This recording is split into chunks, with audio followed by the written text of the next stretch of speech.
Welcome to the Freeborn Podcast. So I'm here with my very good friend, Liz Thompson. She's editor-in-chief of House Style Editing. She's a former reality show contestant. Well, maybe we'll get her to talk about that. She's a mom of one. She's the evil stepmother of 5. What else? Oh, yeah, she's my sister. Well, unless you've heard the rumors about the adoption, what we won't talk about today. But the formal narrative is she's my sister. Yes, that's what we're going with. We don't want to tell him he's adopted. He's not ready to hear it. I was talking about when you were adopted, but then they brought you back. We put you up, and then they just returned you. That's fair. No, we're very glad that you came in. Thank you for coming here. We're happy to have you.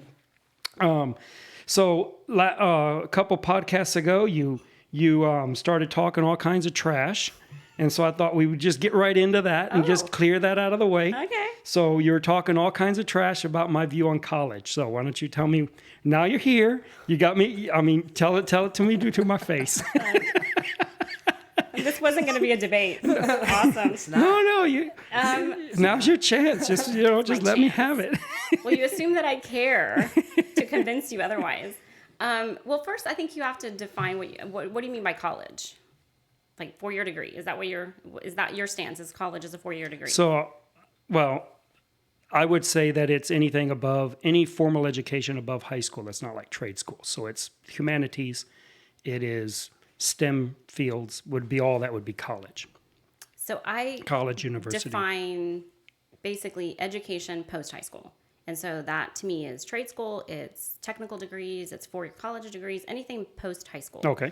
I strongly believe that people should at least consider it. I think it's very short-sighted for people to think that they will have equal opportunity to compete for jobs in the marketplace when they have a high school degree. And that just comes from not just my personal experience. I mean, I went to college and I went to grad school.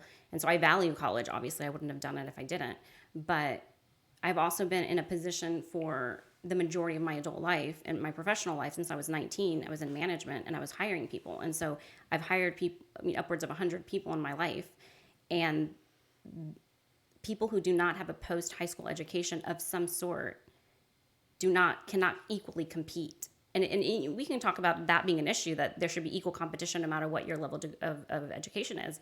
But the reality is that for large companies that offer, high pay, good benefits, retirement plans, to compete for those jobs, one of the filters is an education. And if you don't have that, many times as a hiring manager, I never even saw those. I mean, at one company, we would get upwards of 80 to 100 applicants just for one job, for one manager job. And one of the first filters is, okay, the reason they ask, are you a felon and do you have a college education, is because those are natural filters. And so HR would only send me, okay, well, you can't interview 80 people, so let's filter out. And it's filtered out by, are you a felon? Okay, well, you don't even get on my desk. And then we still have 60 applicants. Okay, who has college degrees? And those don't even get to my desk. And so I just think that it's short-sighted to not consider post-high school education of some sort. And I think that 4-year degrees are not for everybody, but certainly trade school, technical school, some kind of education that will allow you to compete. And let's say let's just use your anecdotal experience, okay? So you get 80 interviews.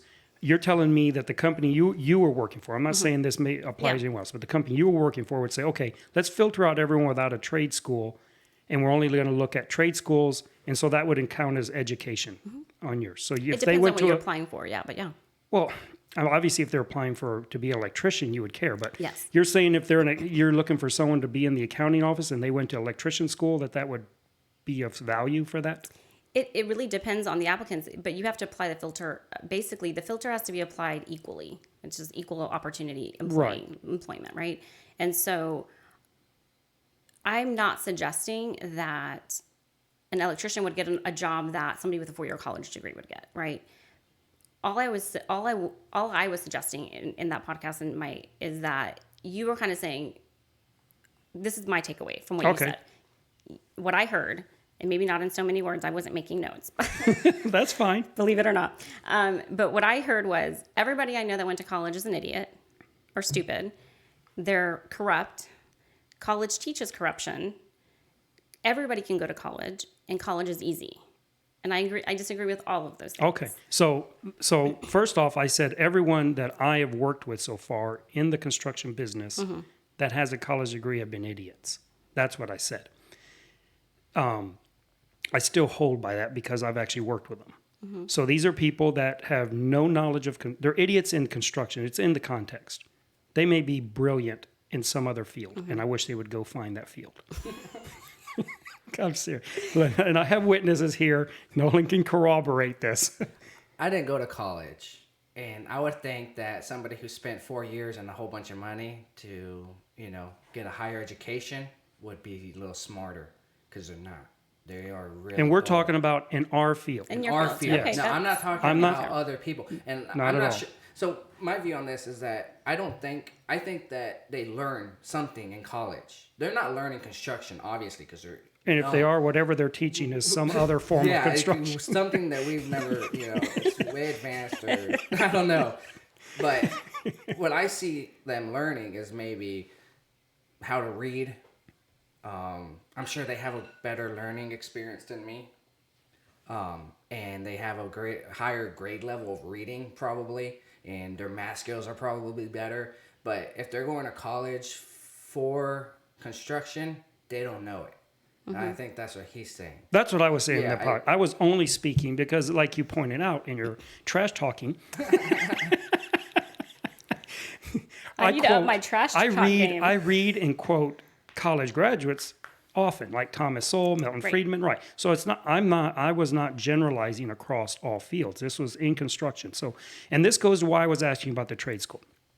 And so here's the problem with trade schools for the most part. Now this is highly generalized. There are some exceptions to this, particularly like electrical. Electrical's a real good example of an exception.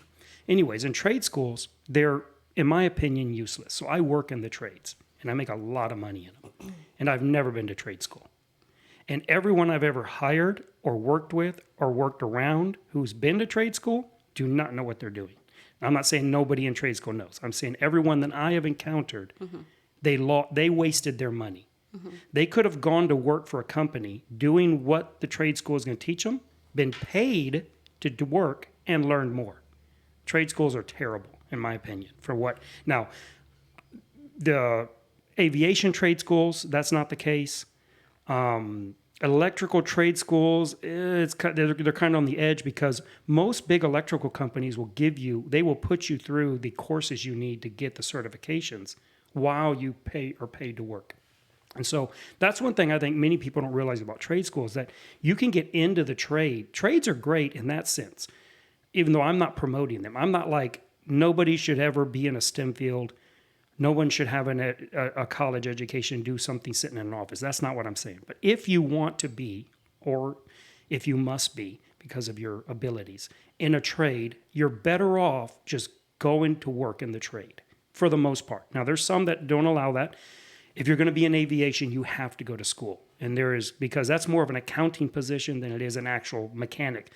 Aviation mechanics have to document everything they actually physically touch with their finger on a plane. They have to document that they touched it. If they touch a screw, they have to say they touched it and have all these records. So they're more teaching accounting than they're teaching mechanics. And there's at some safety point. concerns, right? So you want to make sure you have the right people in the right job that can do those. No, yeah, that's a huge thing because stakes. when the plane falls out of the sky, Yeah. they want to know who touched what. Yeah, what happened? And so that's a huge, but that's a little different. So I understand there are positions, just like when I talk about, and I realize I tend to be generic or general in what I say. That's fine.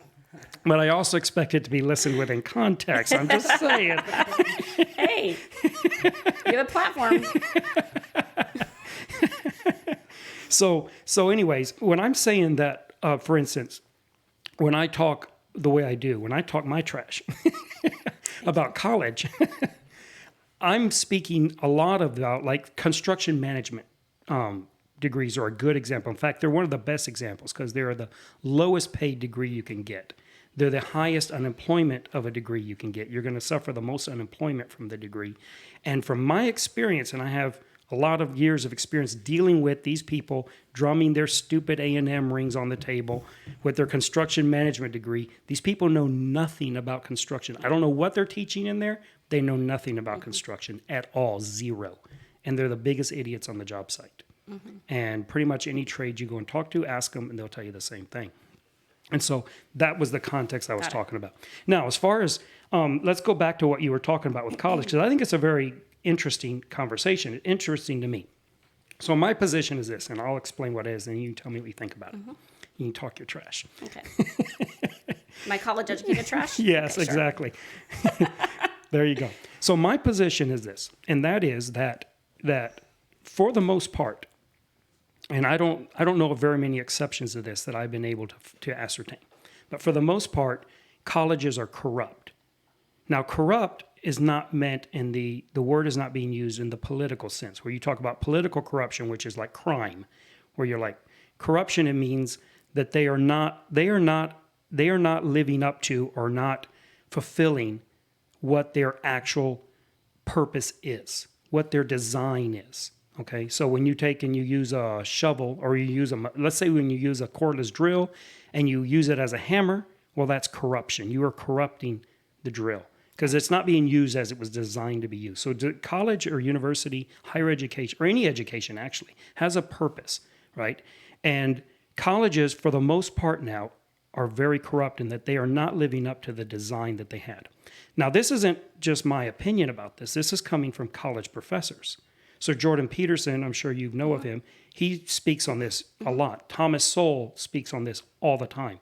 These are people with a lot of education in college and working in colleges and saying that this medium, this education system, has become very corrupt.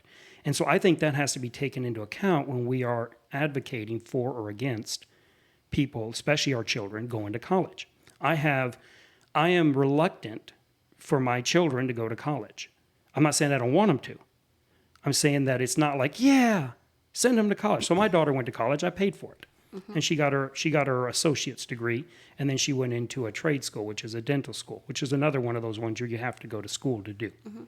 And so I'm not against the education, but at the same time, it's like I felt I had to almost on a weekly basis deprogram her from the nonsense that they're teaching her in school that had nothing to do with what they should be teaching her. Give me an example. Okay, so she comes home and she's talking about how Kraft cheese is actually made of plastic. Okay.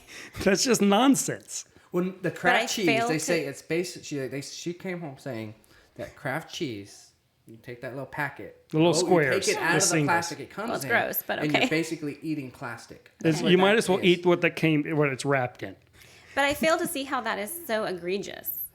Well, you just asked for an example. But okay, it's But nonsense. what you think that ought to be being taught by a teacher? So you opt out of higher education? I didn't say that. No, I didn't say that. Okay, but you said you're reluctant. I said I have a reluctance, and I also said that doesn't mean I don't think they should go, but it's that I'm not 100% like, yeah, just send everyone to college.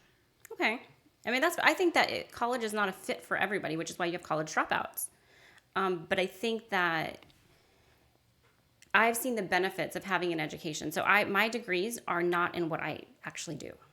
Well, that's most not really, people. Right? So, but it opened doors to jobs. But let's talk about I made significantly more money than anybody who didn't have. And by the way, I have a retirement. And by the way, all of these things that without that education, without that college degree, wouldn't have gotten me into the door. And so I think maybe that's debatable. First off, that's debatable. I understand that. In the jobs that I've done, right? I mean, certainly there are jobs that you can apply for and get and do really well with not having a college degree. You can do almost any job without it. Now, it doesn't mean that you're going to get there as easily. Exactly. Right, so why struggle? But you can be a CEO of a Fortune 500 Absolutely. company without a college degree. But I think those are exceptions, not the rule. Well, there's quite a few exceptions in. It's not like 1 out of 500. No, but I would say there's probably, and I would have to go and look. So since it's not a debate, I did not go and do research because I don't research conversations. That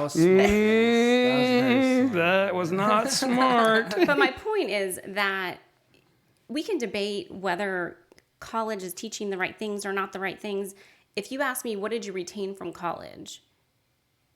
actual information, very little. Well, see, that's another problem. I didn't go to medical school, right? So I went, my degree, I have a degree in communications with a minor. But not in research. And a minor in, this guy, a minor in public speaking.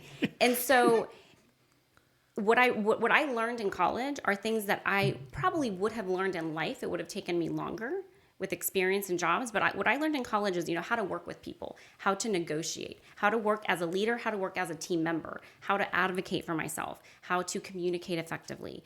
I conflict management, things that you learn in college by going to classes, by being in group work, by scheduling classes. I mean, I worked full-time, multiple jobs, paid for my own college with no debt, graduated from grad school, no debt, and went to night school. I mean, I learned a lot about life in that process. And so when I say college is valuable, you learn life lessons that in a somewhat safe environment without having really high stakes. I didn't have a mortgage. I didn't have kids. I didn't have, when I was going through college. And so I learned things in a somewhat safe environment. And I think that there is value in that. Right. Now, do they teach stupid stuff? It's very liberal, college. Well, see, I'm not talking liberal. about what's in the curriculum. This is my point. So when I'm talking about the corruption in college, it's not the curriculum that's the problem necessarily. Okay.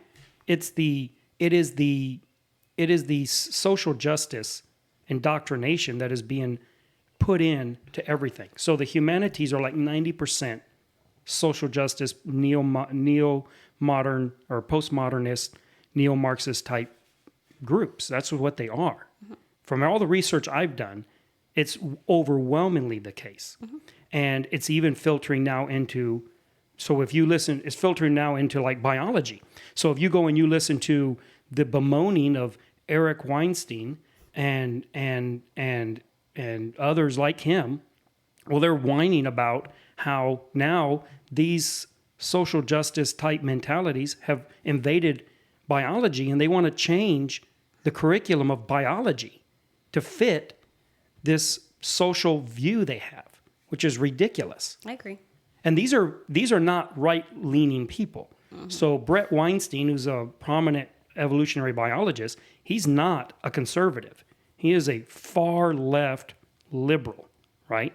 And yet he's now up in arms because what happened in the humanities is now happening in hard sciences, mm-hmm. which is going to have horrible detrimental effects when you start saying that there are more than two sexes of animals, that there's not just male and female. He's like, look, that's fine for social gender. His view is, whatever, that's a gender issue. But when you're getting into biology, no, you actually, if you're looking through a microscope, there are not more than two genders, right? Right. And so when you start seeing that, then that's the type of corruption I'm talking about. Mm-hmm.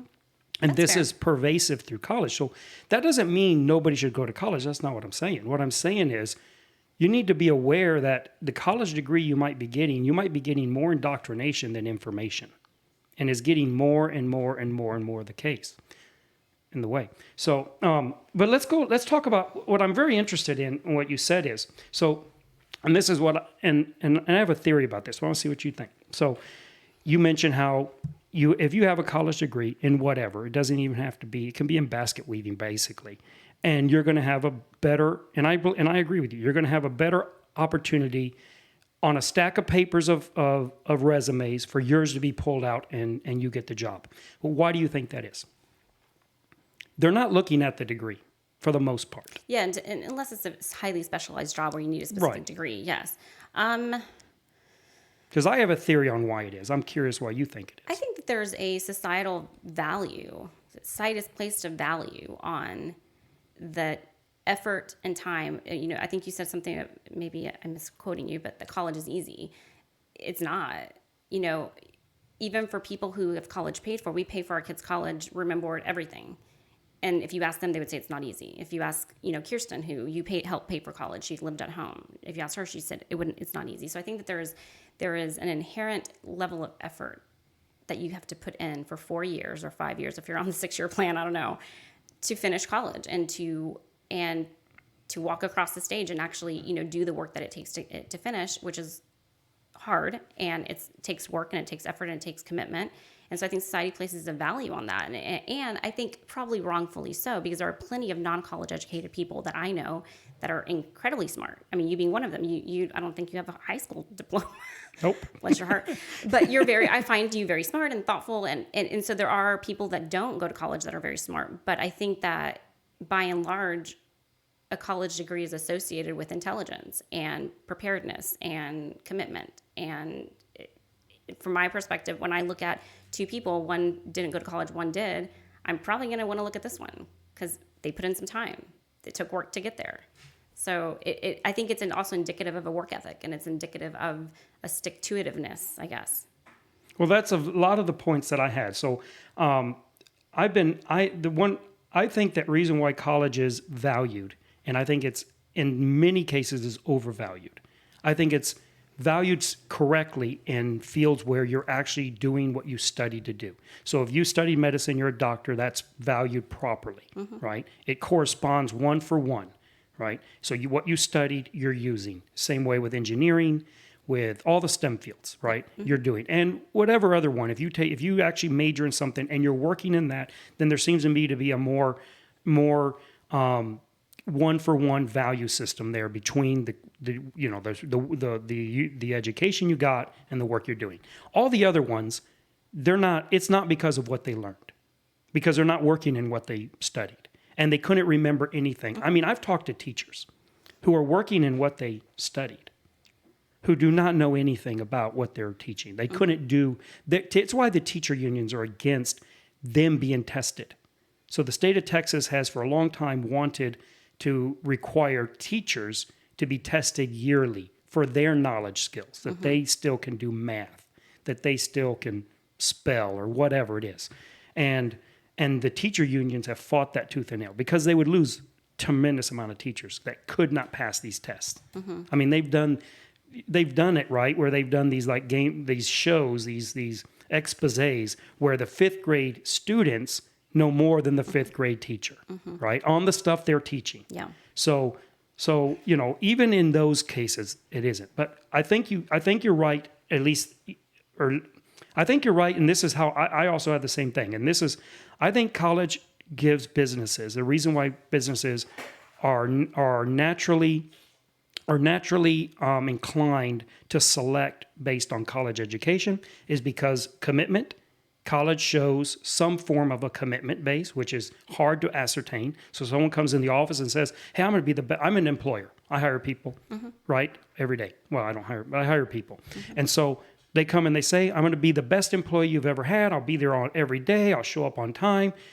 It's just I'm just shooting in the dark. Who knows? Yep. What can they show me to prove that? So if you were going to borrow money from me, I'd say, well, let me see all your rent receipts, that you paid your rent every month on time. To me, that's like what college is. You're coming and saying, I went somewhere for 4 years. Every day, I was there on time. I turned in my papers on time. I did my work on time. You're showing, and so you have a 4-year employment thing, right? Experience. 4 years, just like me coming in and saying, I worked at that company for 4 years. You can call them and they'll tell you, I never called in sick. I never showed up late. I never milked the clock. And you call and say, okay, hey, there's 4 years of experience. To me, that's a big thing you bring in with college. So you could get that with any course basically whatsoever, that part of it, right? But a big thing I think it is that it's a de facto IQ test, which businesses are not allowed to apply.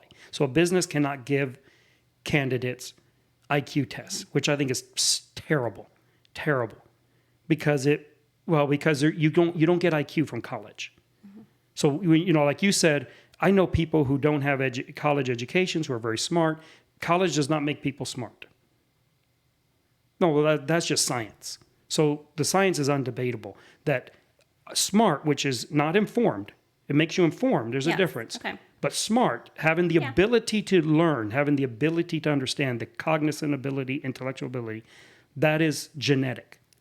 That we have not been able to see, no research has shown yet, and they've done a lot of it. I mean, this is one of the biggest fields of research in cognitive sciences is IQ testing, because the Army's been doing it from like the beginning of the U.S. Army, and they IQ test everybody. So it's like one of the largest running tests of all time in human history is IQ testing and what it is, and basically what is proven to be is that IQ is genetic. There's something, it's not learned, it's innate. And So businesses, because they can't IQ test, it's not legal for them to IQ test. Well, college is a de facto IQ test. That's what the SATs are. The SATs are an IQ test. And your GPA and Well, mainly the SATs. That is an actual standardized IQ test. So when they look at you, you went to college, you did an SAT, they can look at your SAT scores, and that tells them what your IQ is. But as colleges, here's the thing that's interesting. Businesses, the research shows that businesses are less and less likely to prefer college graduates. It's going down. The preference that businesses have traditionally held for college graduates is decreasing. Now, I'm not saying it's changed. I'm just saying it's on the way down, not on the way up. And this has been documented by a number of different people. And I think one of the reasons, and this is just purely my opinion, but one of the reasons I think this is happening is because the SATs and college itself is becoming corrupt, and it's no longer a good marker for what businesses are looking for in people because of the corruption that is coming in. Now it's slowly seeping in, and it's slowly being displaced. So anyways. That's very interesting. It is interesting. So I agree in terms of it doesn't make you more intelligent. I think college can, not for everybody, but can expand your learning agility. And it certainly develops your emotional intelligence, which I find it lacking in a lot of people that don't have formal education past high school. The things that you can learn in college or in higher education, you're at an age where your brain can develop in a way that in high school it cannot. And so I think you cut your emotional intelligence and kind of your agility to learn a little bit short by not continuing education. And you're going to spend 4 years doing something anyway. And most of the time after high school, most kids are figuring themselves out for 4 or 5 years, and that will give you a better opportunity, that will advance you, that will put you in positions that you will not be in otherwise, or it will take you twice as long to get there and be an uphill battle in terms of trying to prove yourself without that college education. So I get what you're saying, and I don't disagree. I have a lot less experience in trades, so you have a lot more experience there than I do. I just think there is an inherent value in having that and accomplishing that in terms of the workplace, because I've seen it, because I've hired people, because I've have to say no to people that I'm sure are qualified, but they can't compete. And that's the reality. I mean, the upstream problem is very different, right? The upstream problem is colleges and what are they teaching, and are they really doing the right thing, and is it corrupt? That's an upstream problem. I'm talking about the downstream problem of in the workplace. I see people that are in jobs that they can't do in their 50s or 60s.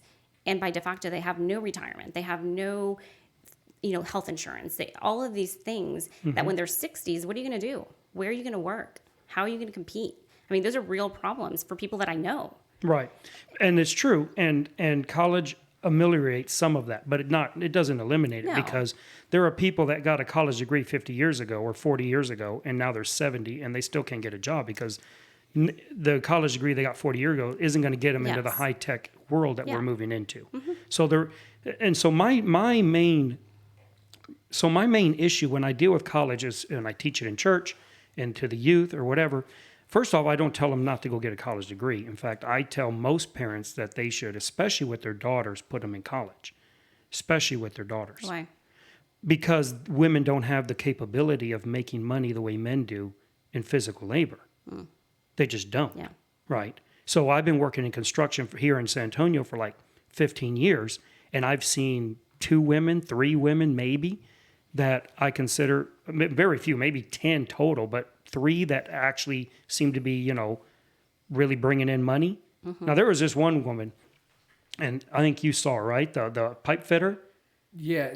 The little, fire. She's like your height. Yeah. Little bitty girl. Tiny. Though you can't see her on camera, but tiny. She's a tiny. Petite.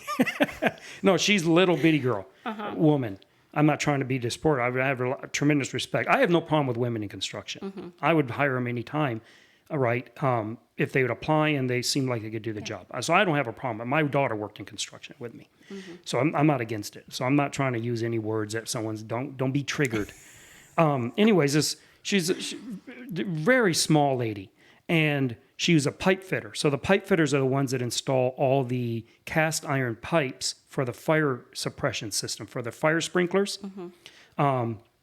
They're all cast iron because they have to be able to withstand the heat way low and sewed up because you can't buy them short enough. Tiny thing. And she's up there and she's got this helper who's like, I don't know, 6'3", yeah. huge monster. Yeah. And she's just like berating him. Get out of the way. If you don't know how to do it, I'll get someone who does. And get down off that ladder. And he climbs down. She goes up and she's putting the pipes. Her. Yeah. No, I love her. I like her. Whenever she's on a job, her job's...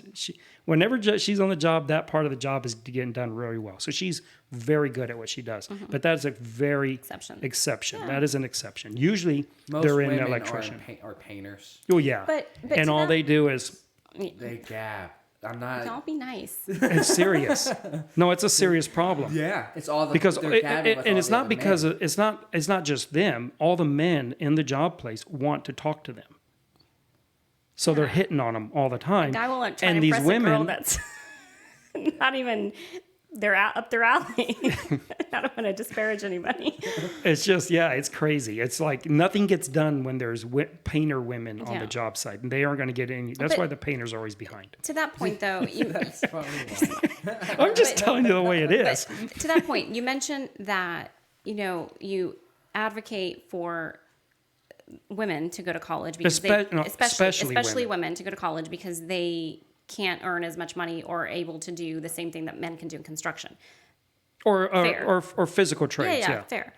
But in physical trades, construction, men can't do that into their 60s. So what are they going to do? So you encourage that in men, but no, I don't encourage. I don't encourage that in men either. That you're misunderstanding. So I say especially women, but I'm not saying not to encourage men to go to college at all. That's not what I'm saying. Okay. I'm just saying I especially would encourage parents to get their daughters in there because their avenues are extremely limited, especially more limited. So you have to take that into consideration. That is not in any way to say, well, with men, it's not a dichotomy. It's not like only one can go to college, so it's going to be the women. That's not what I'm saying. Okay. But I'm saying if you're going, if with women, they think, well, maybe I could make my living some other way. No, you really can't. Statistically, you can't. You need to be able to get these careers. Now, a man says, I'm not interested in that. I can make a living welding. Now, you can weld until you're blind. See, that's not a job that necessarily, there's a lot of trades that are not physical in the sense you have to have, that are no more physical than working in an office and running on the treadmill so you don't get too fat, right? There's many trades that are like that. Welding is a trade that pays more than most office jobs pay. You get into companies that provide retirement, 401ks, everything, and a large percentage of the millionaires in America are welders. So if you read like the book called The Millionaire Next Door, you find out that welders, plumbers, electricians make up a huge portion of the millionaires in America. So there's a path, not just to daily living, but there is a path to wealth and security through for men mainly through these other things. Now, welding is something women can do. So that's like when women come to me and say, I don't want to be in college, what could I do? I suggest they look into welding. I suggest they look into electricians work and plumbing. These are jobs that you don't have to go to school to do because the company that hires you will put you into school. You go to school. You have to be licensed as a plumber and as an electrician. You have to be certified for a lot of types of welding, let's say.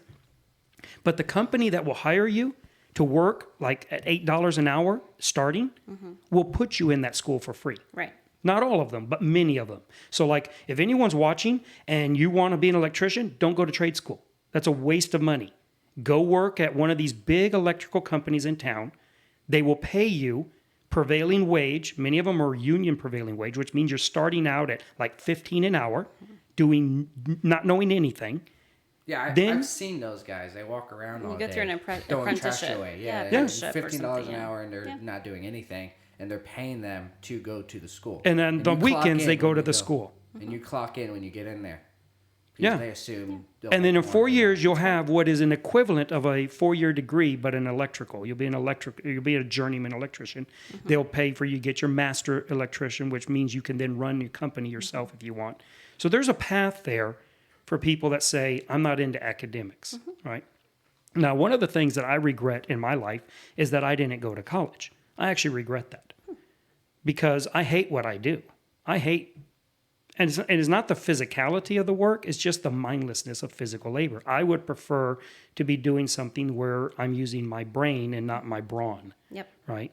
And it's not that I'm worried that and when I'm 60 I can't do what I'm doing, because what I'm doing, it doesn't require, it's like I say, if I can't do what I'm doing when I'm 60, that means I'm laying in a bed somewhere. Because all I'm doing is walking around with a little toilet paper roll holder in my hand. Well, it's not just that you can't do it, but do you want to do that? Exactly. Do you ever want to get to a place that you retire? And have you put yourself in a position to be able to say at 50 or 60, hey, you know what? I can retire. I don't have to work if I don't want to. Well, I don't have to work for pay. Well, that's the upside. I can do what I get to do. That's the upside of what I do. I make enough money where I can do that. So that's the upside of that, right? But the problem not is... Not a lot of people can. Not a lot of people can do that. Right, but not a lot of people can do it anywhere. Maybe. I can. You can, but like I said, that just because one person can doesn't mean a lot of people can. The statistics are that most people, most Americans, and this includes ones with college degrees and working in office, cannot cover a $300 emergency in cash. But I think that's a debt issue. That's not an education issue. It's a debt issue. But it's the same way with what I'm doing. Sure. There is room for anybody. I'd have nothing outside of myself that makes what I do profitable. So I'm not profitable what I do because I have access to special tools or access to special contracts or at all. Anybody. Now, whether they have the intellect of it, the drive of it, that's a whole separate issue. But anybody could step into construction, what I'm doing, and make what I'm making. There is nothing special about what I do. You don't give yourself enough credit. I said it outside of myself. Yeah. Now, whether you have the intellect to do it, whether you have the drive to do it, that's something else. But that is across everything, all fields, right? Yeah. But there are other things, like not anyone could be a neurosurgeon, even if you're just as smart. You have to go to school. You have to learn it.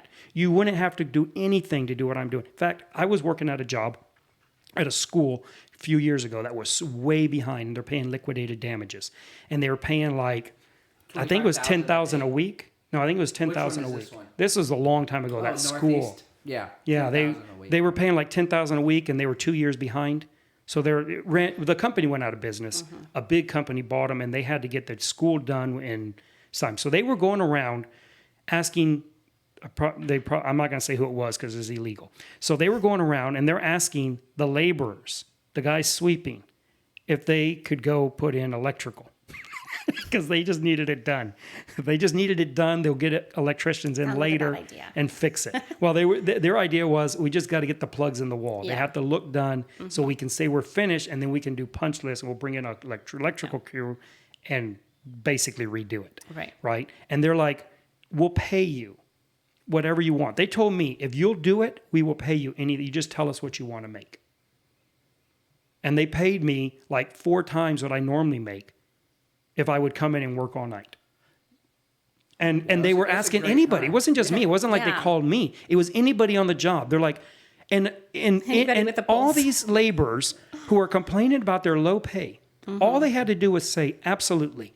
Anything. It wasn't just that. It was paint the wall. It was do anything. They're all like, we don't have the tools. A lot of it was hanging doors and easy stuff. And they didn't even care if it was done right. There was no liability. It wasn't like if you do it wrong, it's not. Just please get the door. It just has to hang. It doesn't have to be right. And all they had to do was say, absolutely. In fact, give me $200 right now because I'm going to go down and buy the tools I need. I'm going to come back. And they would have made a month's wages in 2 days. And none of them took them up on it. Why? Because they don't want to work. It's what's in you is the problem. Sure. And it's what's in you, right? And it's that way across the board. It's not just construction. It's everything. Yeah. The reason you're successful is because it's what's in you. Well, we're Jackson, so it's our plight. It's our plight. Productivity is our religion. Yeah. Beat into us by he who shall not be named. Who shall not be named. Voldemort. It's true. It's ridiculous. It is ridiculous. That is very true.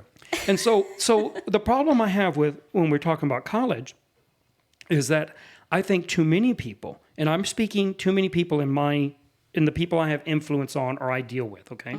Too many of those people think, well, if I go to college, then I'll get a better job.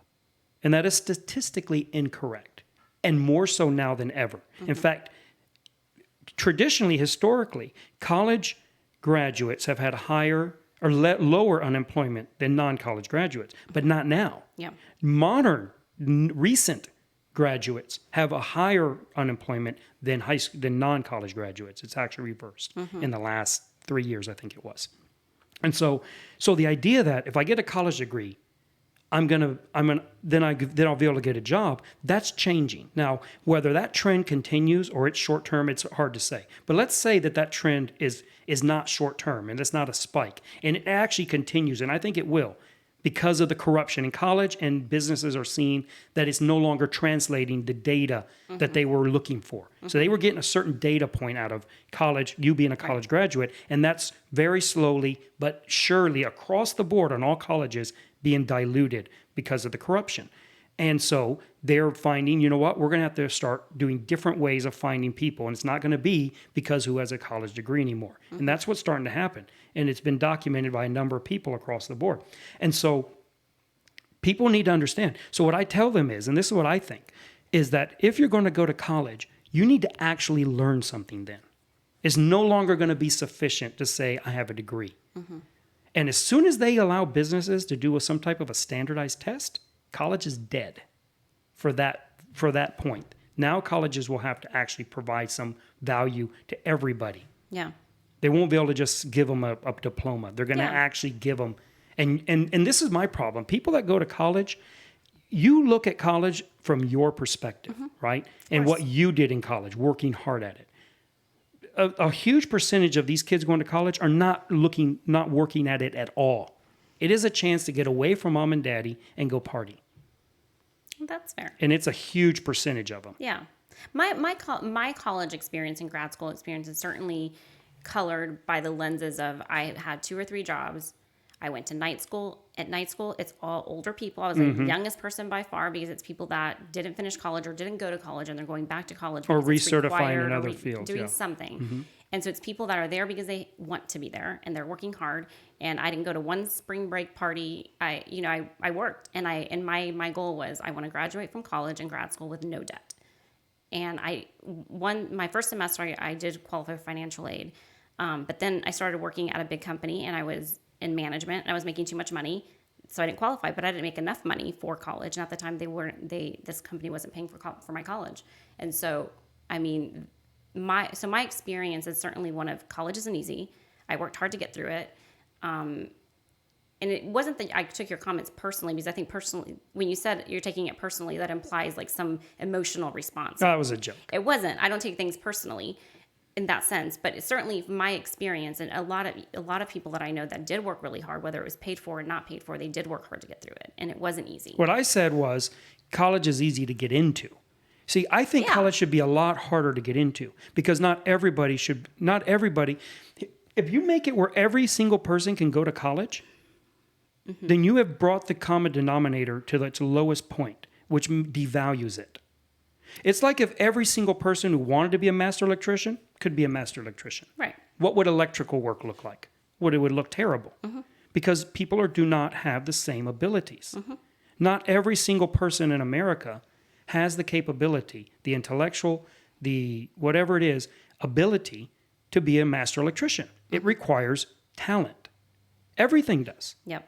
Every single thing you do. If you're going to be a book editor, that is a talent. That is not just you can go take a course and you can do it. Right. People don't realize this. It's like everything you do, and this gets me into something I want to talk to you about. Okay. So everything we do is art. Everything is art. And that means not everybody can do it all. So we look at art, and it's easy to look at it if we look at what we call art, which is like painting. So I don't know who's your favorite artist? Painter. Do you like painting? I don't know if you like art. Yeah, Susan Jackson. Oh, no. You almost offended a whole bunch. We don't know where you end and she begins. I've got to work on my favorite child status. You've held it for too long. Got to pry it out of your hands there. So yes, Susan is my favorite artist. Don't worry, we were able to pull you out if you got too deep. That's funny. We got the jaws of life to extract you. Yeah, good. No, I'm not a huge art fan, I guess, but I do like Klimt. Probably I would say my favorite pieces would be Gustav Klimt. Okay, I don't know him. I'll look him up. So mine is Picasso. Okay. And the reason why, well, first, I like the art, but the main reason I like Picasso is because of how innovative he was.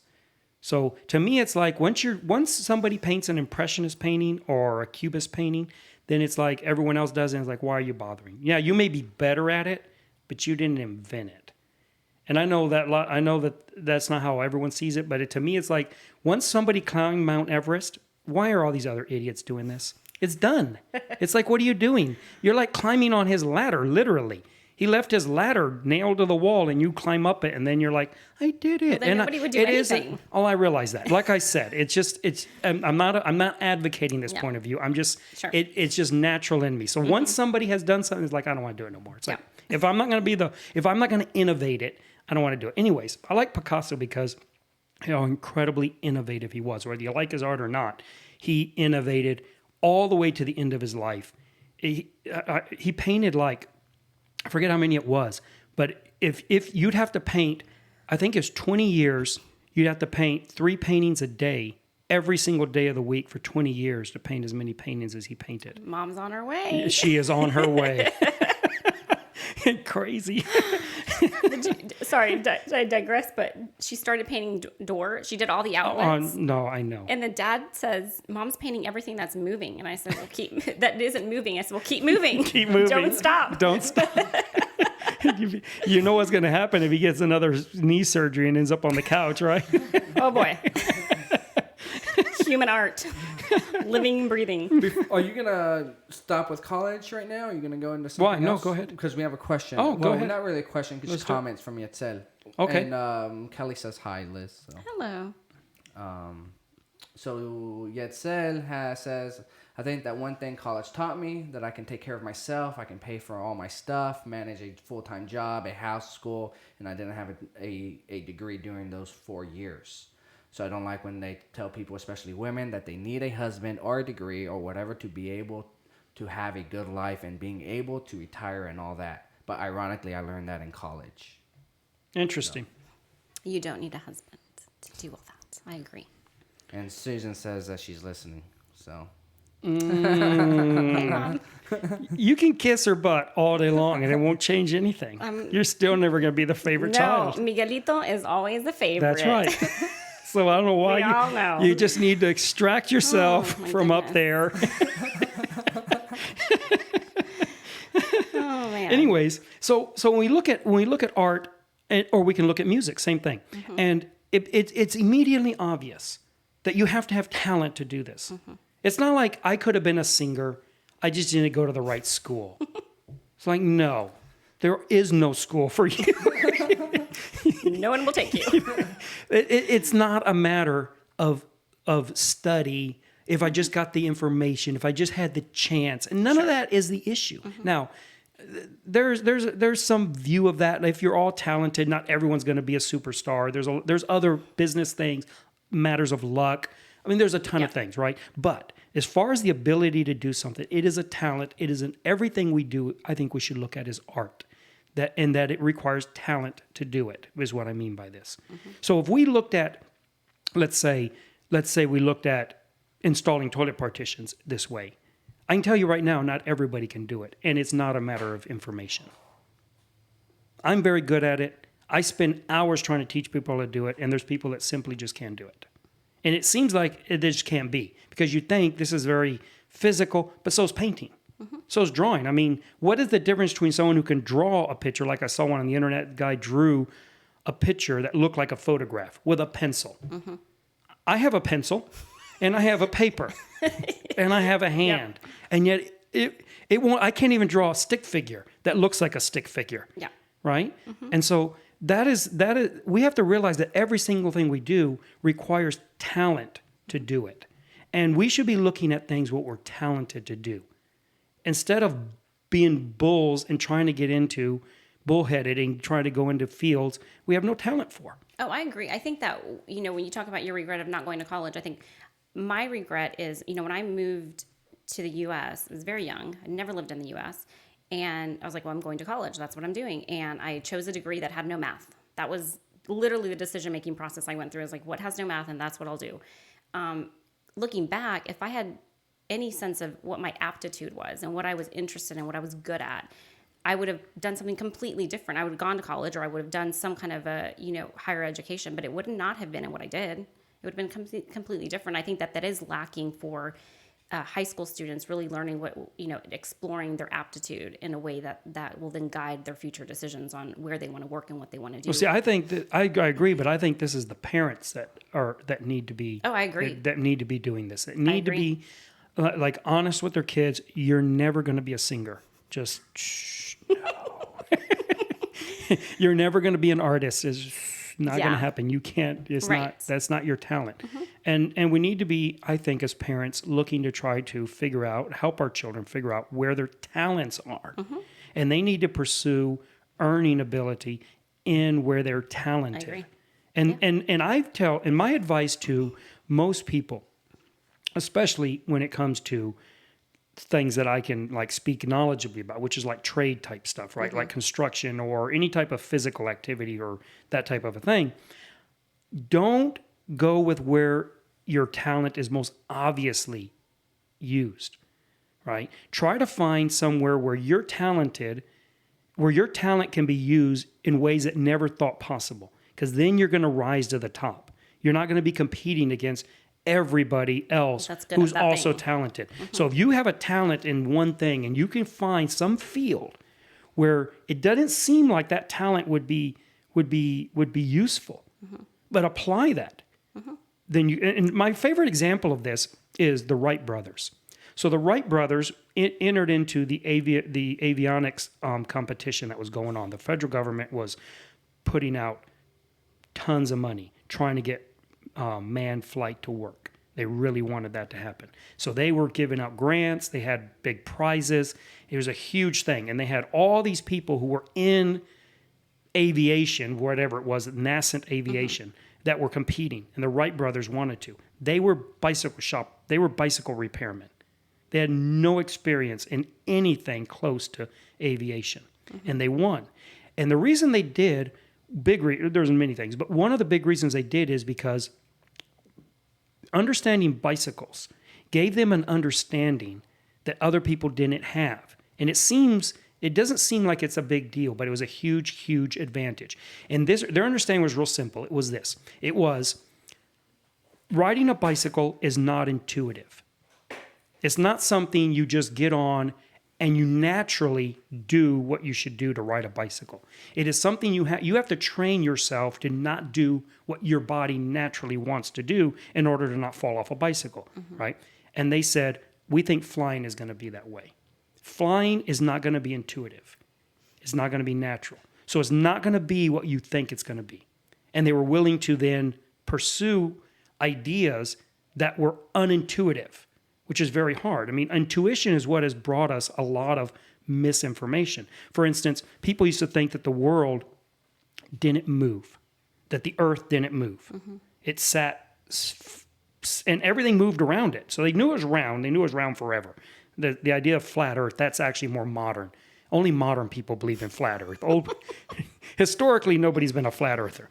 They knew it was round, and they knew all the planets moved and spun, but they didn't think the earth did. Because intuitively, it didn't seem like it. It's like, why don't we feel the wind in our face? Right. Why is it when we drop a ball, it drops straight down? It doesn't go at an angle. If it was moving, why aren't we flung off into the atmosphere? There's a lot of reasons. So you look at it and go, intuitively, this makes sense. Same way with flying. It's like, intuitively, the plane should turn. But we find out, no, the plane can't turn. Right? It works a different way. It's unintuitive. And the way you do it is unintuitive. And so because they had this talent in bicycles, and they were very talented bicycle repairmen, they translated that and they beat all the big names in aviation to manned flight. And it's because they took what didn't look like to be a positive and put it somewhere where it didn't seem to fit. And it made them the best in their field. And that's what I think everybody ought to be doing. Well, I think part of that is strategic thinking, right? So you have the intelligence and you have the talent to do this thing, but you also think strategically and say, okay, I'm going to apply it in a different way to be more successful. So there's layers of ability, and it's emotional intelligence, it's IQ, it's strategic thinking, it's forethought. Like, there's a lot of layers, and not everybody has that. And I think as parents, our job is to help our kids learn that, be realistic, and then encourage in the ways that they are talented, encourage that talent in whatever ways we can. What I find is that in where you're talented, you have high intellect. So when we try to gauge like IQ, we're looking at a general broad intellect across the board. Basically, pattern seeking is what IQ really turns out to be. And we find that people have a low IQ. If we look, many people have a low IQ. If we look at them, well, there's only one person who's 100 and everyone is above or below. So you have, 49% of people have a lower IQ.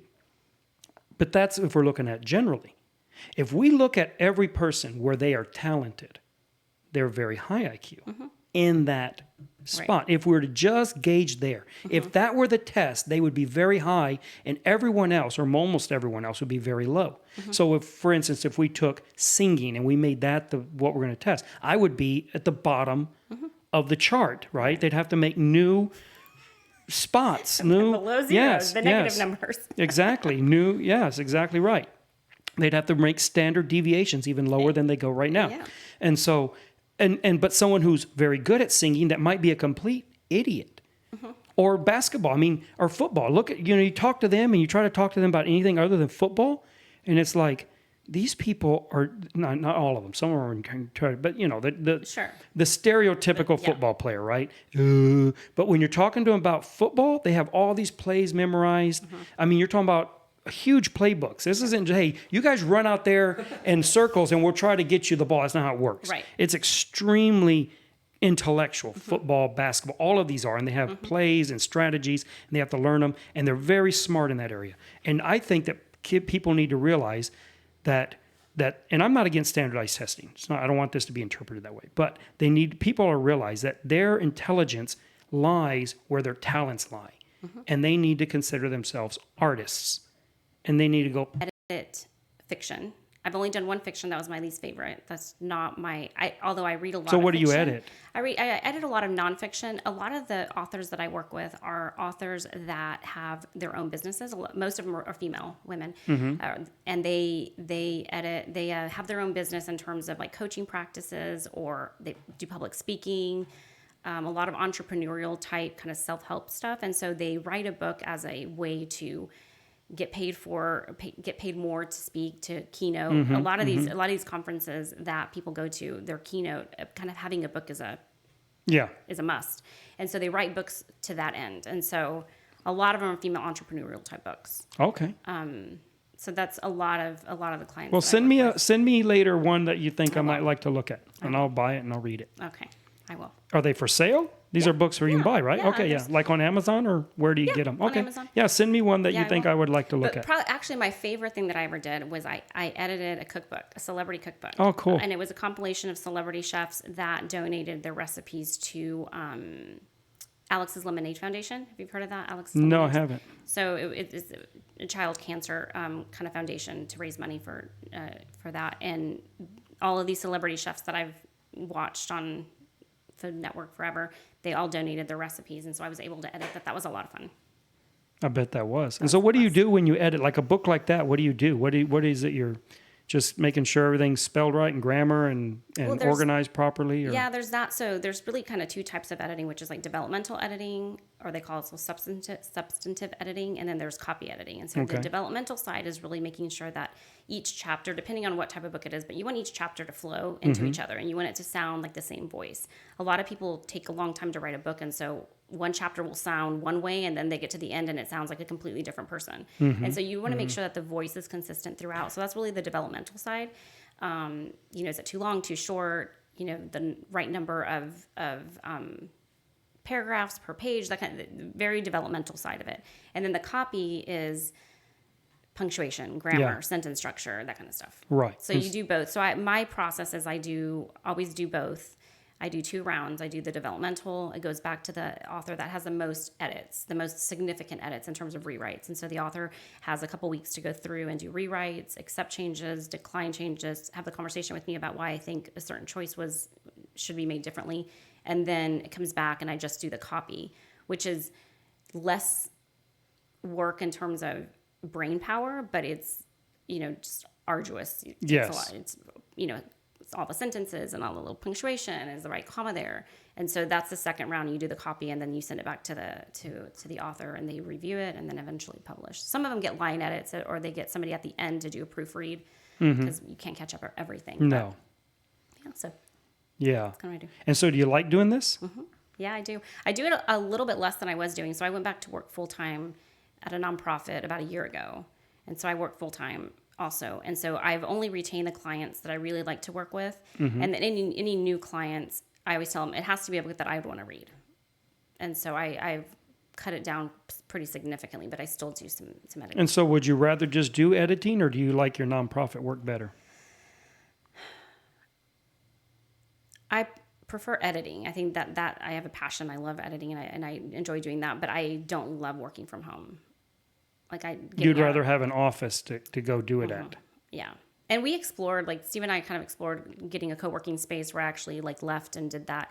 But I mean, you own your own business and our parents did. Owning your own business is not just doing what you enjoy doing. It's so much more. And yeah, it was that part I don't love. If I could have like a business manager that does all the business side and edit and all the website stuff, that would be great. And I can just do what I like to do. But I don't mind doing that. I didn't go to college though. Oh, well, need not apply. Need not apply. She has the round filing cabinet for those applications. Exactly. So, full circle. So then why don't you like editing fiction? Do you not read fiction? I do read fiction. I read a lot of nonfiction, but I do read fiction. I think editing fiction, like writing fiction, it takes a very specific type of brain, and I'm a little too literal. Creative writing was never a strength. No kidding. Yeah. I don't have that creative side, and so I don't think I've done one fiction book, and I just don't think that that is a strength in terms of how I think and how I don't think I can offer as valuable of feedback as somebody who is better at that. Right. And so like even my writing, I'm much more of a technical. I mean, the biggest feedback I had from any type of like writing I did in college or anything is like, can you make it longer? Can you expand? Can you elaborate? I'm like, no, I just said, like I said, I want you to say, and I don't need to say more. And so whereas fiction, it's, nonfiction is pretty like 30 to 50,000 words on average, a nonfiction book. Not counting memoirs, but you go into fiction, it's like 80,000 to 100,000 words. Yes. So it's a lot of words. And so it's just not my strength. Right. But I do read it. Okay. So I was going to ask you about, can we talk about your reality TV experience? Yes, you were part of that journey. I know, but I didn't know if, you were still like in trauma and therapy over it. And yeah, I know. I came from my therapist earlier. Are you able to like say which one you were on and stuff? Yeah, okay. So why don't you tell us about that? Sure. So I auditioned to be on Masterchef, which is, a cooking show for non-chefs. And it was very unlike me. At the time I was not married. I was a single mom. So I have a mortgage and a kid and a job and no second income. And I thought, this will be fun. And they won't call me back. I probably had too much glasses of wine that night when I submitted my application, to be honest. But I applied and got a call back to go audition. And so you and Terry went with me. In Houston. Mm-hmm. And so I made pozole. The white girl that makes Mexican food. I thought that would make me stand out. I thought that was a good idea. It made me stand out. And so it was funny because y'all went with me and you said, it's going to be cold by the time they taste it. And I was like, well, that's true. But there's nothing, we didn't know what was going to happen. So you got a butane tank and like what's it called? Grill, like a little grill little thing. campfire grill. Campfire. And you're like, well, warm it up right before you go. So I show up and I get in line and we're in line. And right before I go in, you run out and you fire that thing up, warm it up. And when I go in, the judges are like, how is this hot? Everybody's is cold. And I was like, oh, my brother had a butane tank outside. Like, pretty sure that's against the rules. Fire codes. But made it through that round. And then it was like 8-9 month process of going through several rounds. You go through an on-camera interview. You have to do they do a full psychological evaluation Holy smokes. to make sure you're crazy, but not Make sure too you don't crazy. stab somebody in the kitchen. Exactly. But they went you a little crazy for Yeah. reality TV, which is not they need you to be the right kind of crazy. And so It's a talent to be crazy. Exactly. I channeled it well. I have a lot of experience, family history.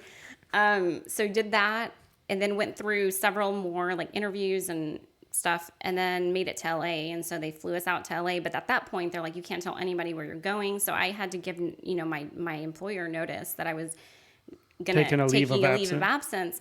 And I had several, teams that worked for me, and bless their hearts, they all thought I had cancer. I got this one, I hate to say it, but I got this one like plaque, and it was like a breast cancer awareness. Oh no. And I felt so bad because I'm like, I'm not sick. I need to take a leave of absence. I can't tell you why or where I'm going. But yeah, I went to LA, and when you get there. You could have just told them you joined a cult. That's true. Then they would have, that would have then they would have not been so, traumatized. I might not have a job to go back to though, which I needed my You plan just need B. to show up in a white gown. The brethren have called me. Yeah. Anyway, sorry. It's okay. So they thought you had cancer, and then you. And so I went to LA and flew out there, and then you get there and you get to they rent out basically like almost a full hotel, but it's like 4 floors of a hotel, and they take away your phones, iPad, anything electronic. You can have nothing electronic with you. They take it all away, so you can't communicate with anybody. And so you're basically sequestered, and they put you in a room with another roommate, and you even to leave your room to go to like the restaurant downstairs to eat, which is the only place you can go, you have to call somebody, and they come and they escort you to and from. Why? What is the thinking behind that? They don't want you to call anybody and tell them what the process is like, or who's gotten eliminated, or who's still there. And so they keep it super secret. And once you get to a certain level, when you get eliminated, you stay until it's over. Oh, wow. Yeah. I didn't get that far. But I was there for How many people were there? How many people went to that hotel? There's probably 80 of us. 80. 100 to 80. Okay. And then how far did you go? I was in the top 50. Oh, wow. Yeah. So you got halfway. I cooked a couple of times, and you do, if you've ever seen the show, that you do the interviews, and they have like this big pantry behind them, and it's this room, tiny room. I keep hitting your microphone. Tiny room, and it's on a sound stage, so it's just like boards, and then they have green screen basically. And you sit on this they had to put like 2 crates underneath my chair because I was so short. I was like, but yeah, I did interviews. I cooked a couple times, and the cooking is actually just like you see it on TV. I mean, there's a timer. The only thing that they give you is boiling water. They have water already boiling if you need it. But you don't know what you're getting. Now, I think when you get closer into like the actual competition from people that I talked to afterwards, they give you options, like it's going to be this, this, or this. And so you can start thinking about what you would make with any number of ingredients. So when I was there, it was like, just here, figure it out. So what did you make? Tell me one of your dishes you made there. I made carnitas, like pork carnitas with like a chile ancho sauce and tacos. How did that go over? That was really good. The comments I always got was basically like, you're white. How did you make this? And they asked me ingredients to make sure that I actually knew what I was talking about. And so once they heard my Spanish, they're like, oh, okay, got it. And so that was part of the interview, like, tell me about how you know Spanish. And see, I thought that was going to take you almost to the end, just that alone. That would be that public interest type the feedback that I got, I don't know how true it is, right, if they were just being nice. But they were pretty brutal, so I don't think they were being that nice. But at the last time I cooked, one of the guys that was cooking next to me, he forgot butter, and you couldn't go back to get stuff that you forgot. And I had butter, and so he said, can I have it? And I said, sure. And you have to think, in reality TV, they're picking characters. Like they need the cheerleader and the jock and the cowboy and the kind of thing. And they're like, yeah, you're too nice. We already have the blonde nice girl, so we needed you not to give the butter to him. And I was like, oh well, I can't compete with that. That's just my personality. So yeah, it was interesting. It was fun. I had a good time. And so did you ever see the actual, like, was it Gordon Ramsay? Isn't he the one on that show? Yeah, they weren't judges up until the very end. So the very last people see it. Now, he was at one of the, like, in the stage ones. So we saw them walk by, but but you never interacted with them. No. So who are the judges there? Just the producers or who? They have producers, and then as you every time you cooked, you got somebody else. And so there's some chefs that work on the show that I've seen like working on like, you know, Iron Chef America and stuff, like sous chefs there. They employ them to do some of the judging. And were any of the people did you get friendly with any of the people there? I stayed friends with my roommate a little bit. It was funny story. So she was Puerto Rican. And, you know, we get in there and walk in and she's already there. And so we're kind of, this is awkward, like just sharing a room with somebody you never met. And so we got to talking and she, you know, I spoke Spanish. And so she's like, oh, you're, you know, white girl with some soul. Like, yeah. And so she smuggled in a phone and she had it in her sock. And so she like pulls me into the bath. I feel like I was in prison, pulls me into the bathroom and she's with like, a shiv. Yeah. She's like, okay, I have a phone, so you can call your son, but you have to turn the shower on because, I mean, they would confiscate it. They kick some people out for doing stuff like that. Right. And so I had a phone, so I called Maddox a couple times. But yeah, we stayed close here and there. We talked a little on Facebook, but no, I'm kind of introverted. It was like spring break. People were losing their minds. I mean, and they're bored. They can't leave. So they would go to the pool and drink and party, and that sounds awful to me. So I stayed in my room a lot. That's probably the other thing, right? I wasn't going to be the fun, like, reality TV person. Right. So. Well, that was very interesting. Yeah. Yeah, I remember that. I wanted to talk to you. So, talking about food, with all the Corona stuff and the restaurants, which restaurant are you most looking forward to visiting once you're able to go to restaurants? Have you been to a restaurant since they've kind of reopened? Yeah, no, we haven't been to one yet.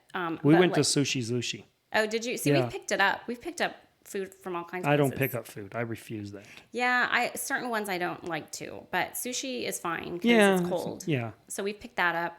And then I have had a major craving for smashing crab. And Steve has an allergy to shellfish. And so he can't eat it. So like 2 or 3 times I've gone. What does he eat? Because we go and he goes. Yeah, he can't do he can't do shrimp or he can do crawfish, but like lobster and shrimp, he gets super sick. He's developed a shellfish allergy. Oh. Yeah.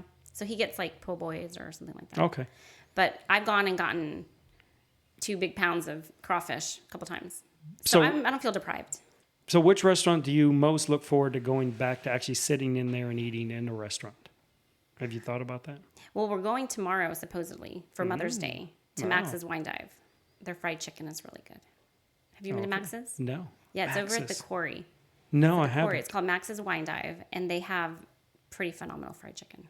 Wow. It's really good. So we're going to go there tomorrow for Mother's Day. Do you have a reservation? Mm-hmm. Okay, yeah, because it's like 25%. Yeah, it's when we went to we made a reservation to go to Sushi, but there was nobody there. Oh, really? No, and they were so happy that we were there. Yeah. They were like ecstatic. The manager kept coming over, People thanking us. are still being pretty careful. I mean. Yeah. Well, did they have a good... You're like licking doorknobs. Yes. I open doorknobs now with my mouth. Trying to build up my immune system.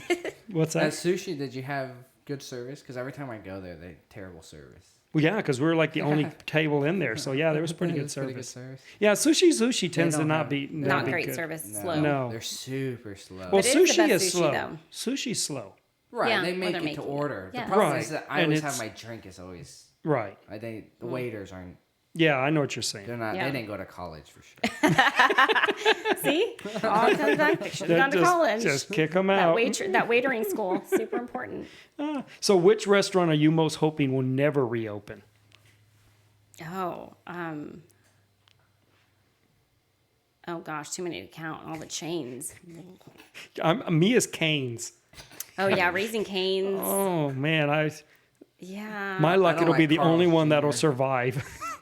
I'm not. I don't do a lot of chains. I mean, with the kids, Bill Miller's, they love the breakfast tacos and stuff. But if I'm gonna eat a meal, it needs to be a good one. And chain restaurants typically don't have those. I mean, I'd find if Chili's went out of business. Oh, yes, that's another good one. Chili's. Applebee's. I mean, I don't want their hearts. I know they employ a lot of people, so I'm not. I know it's a little bit macabre, Sure. right? Yeah. But still, there's some things that it's like you should be tried for crimes against humanity if you work at these places. Oh, if you eat at those places regularly. Sorry, no offense to all the chili lovers out there. I used to like Chili's. I don't know what happened to them. Was it me changed or I did think they we change? changed. I think our tastes have become a little bit more extravagant. I mean, I But see, definitely. I'm good with normal food. Yeah, I don't need a fancy food. I need good food. Exactly. People think I'm picky. I'm the least picky person I've ever met. By far. You can't name anything I don't like. You go through phases. You're like mom. There's different things I prefer at one point or another, but Mom. But you swear things off. Okay, Like, I'll never eat red meat again.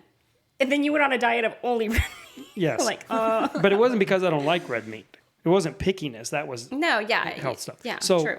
So like with Mom, the renowned artist Susan Jackson. Check out her work. I don't know why he's your favorite, Mom. He shouldn't be. He's so mean. There's a ton of things she doesn't like. Mm-hmm. Like she won't eat Tex-Mex. Right. She'd rather just starve to death. Yeah. I love Tex-Mex.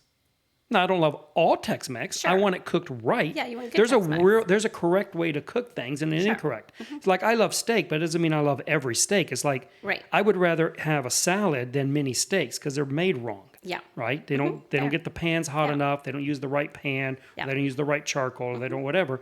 You don't do it right, it's not going to come out right. Bret says papaya, so he knows you. He does know. Nopales, like- mole. I like nopales and I like mole. I don't like Like papaya. it well done. Bret, you haven't known him for a while. He started Yeah. liking those again. I always liked nopales. No, you said you hated them until Dad you were No. fasting. Nah, that was a joke. No, I've always liked nopales. And it's true. I've always liked them. So what I would do is, I know that there's some people in the world. I can't hardly imagine such people. Okay.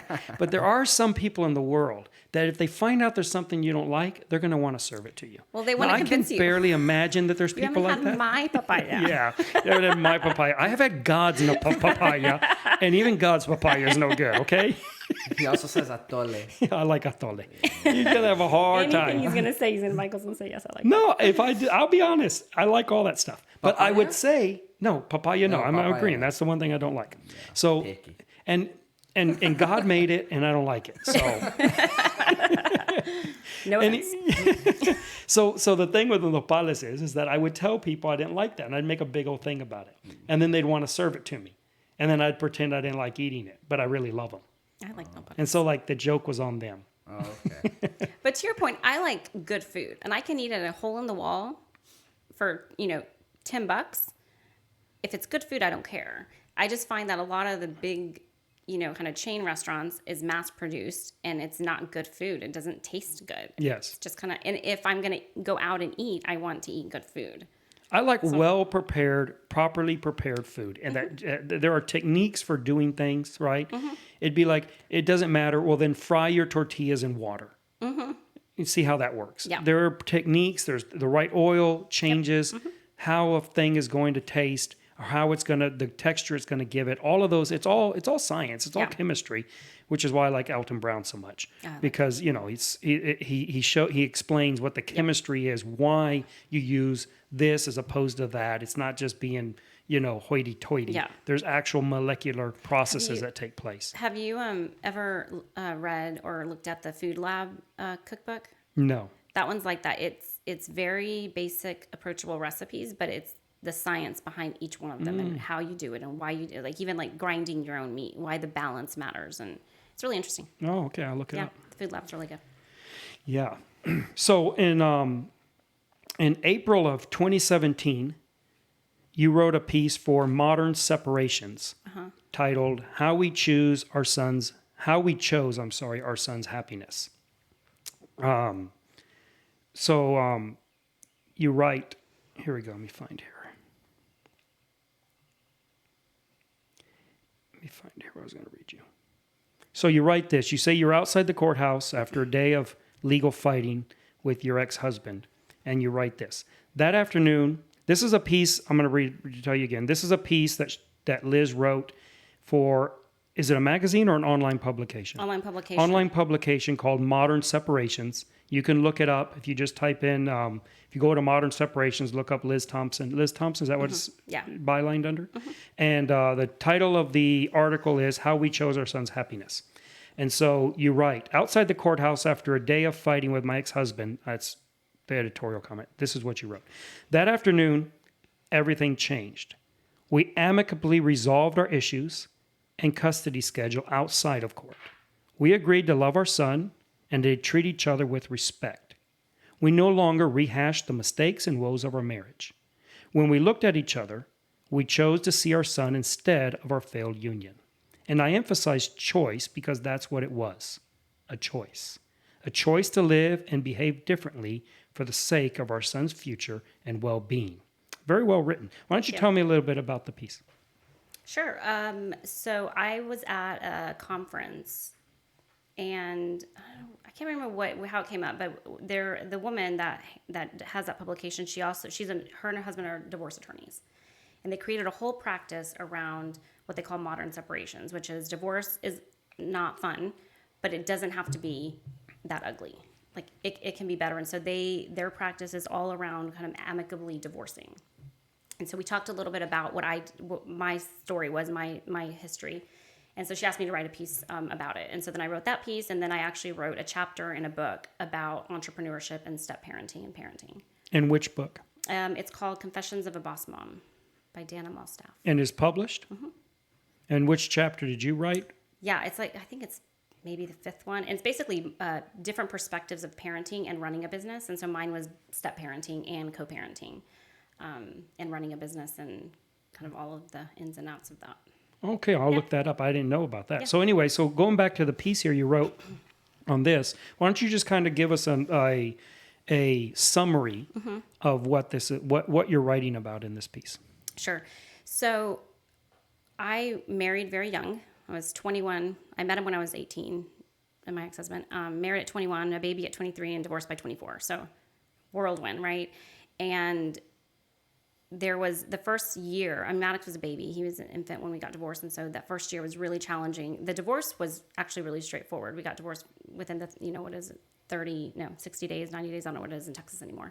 But the custody was much more challenging in figuring out. We both wanted 50-50. We both, were fighting for every second and, blaming each other for any, bruise or scrape or anything that would happen to a kid that would normally happen to a kid. And it had gotten to a place that we had been in court for over a year, still kind of fighting about custody. And what we realized is we've spent probably close to a college education, going back to college, on court. And we both kind of wanted the same thing. And what really was manifesting in these fights was less about Maddox and about custody and more about our issues with each other. And, it just became very clear that I had a choice to make. And that choice was I was not going to engage. And I had to separate my feelings about my ex-husband and my parenting. And I had to really get to a place, and I think with this article, I tried to really describe the fact that he may not be the person for me marriage-wise, and that was clear, but he wasn't a bad person, and he wasn't a bad dad. He's actually a very good dad, and he's a good guy. And if I could look past what happened in the marriage and just focus on he's a good dad, he should have access to his son. I don't need financial support from him, and we can do this in a way that Maddox is the priority and that he doesn't bear the scars of us fighting, which so many kids of divorce do. They're in the middle, they're pulled back and forth. They're being told, oh, your dad this and your mom this, and it only hurts the kid. I mean, yes, it makes you miserable as an adult, but it hurts kids and their ability to live in the world where they now are the bearers of all of this, stuff that they didn't cause, that they didn't even have a part of.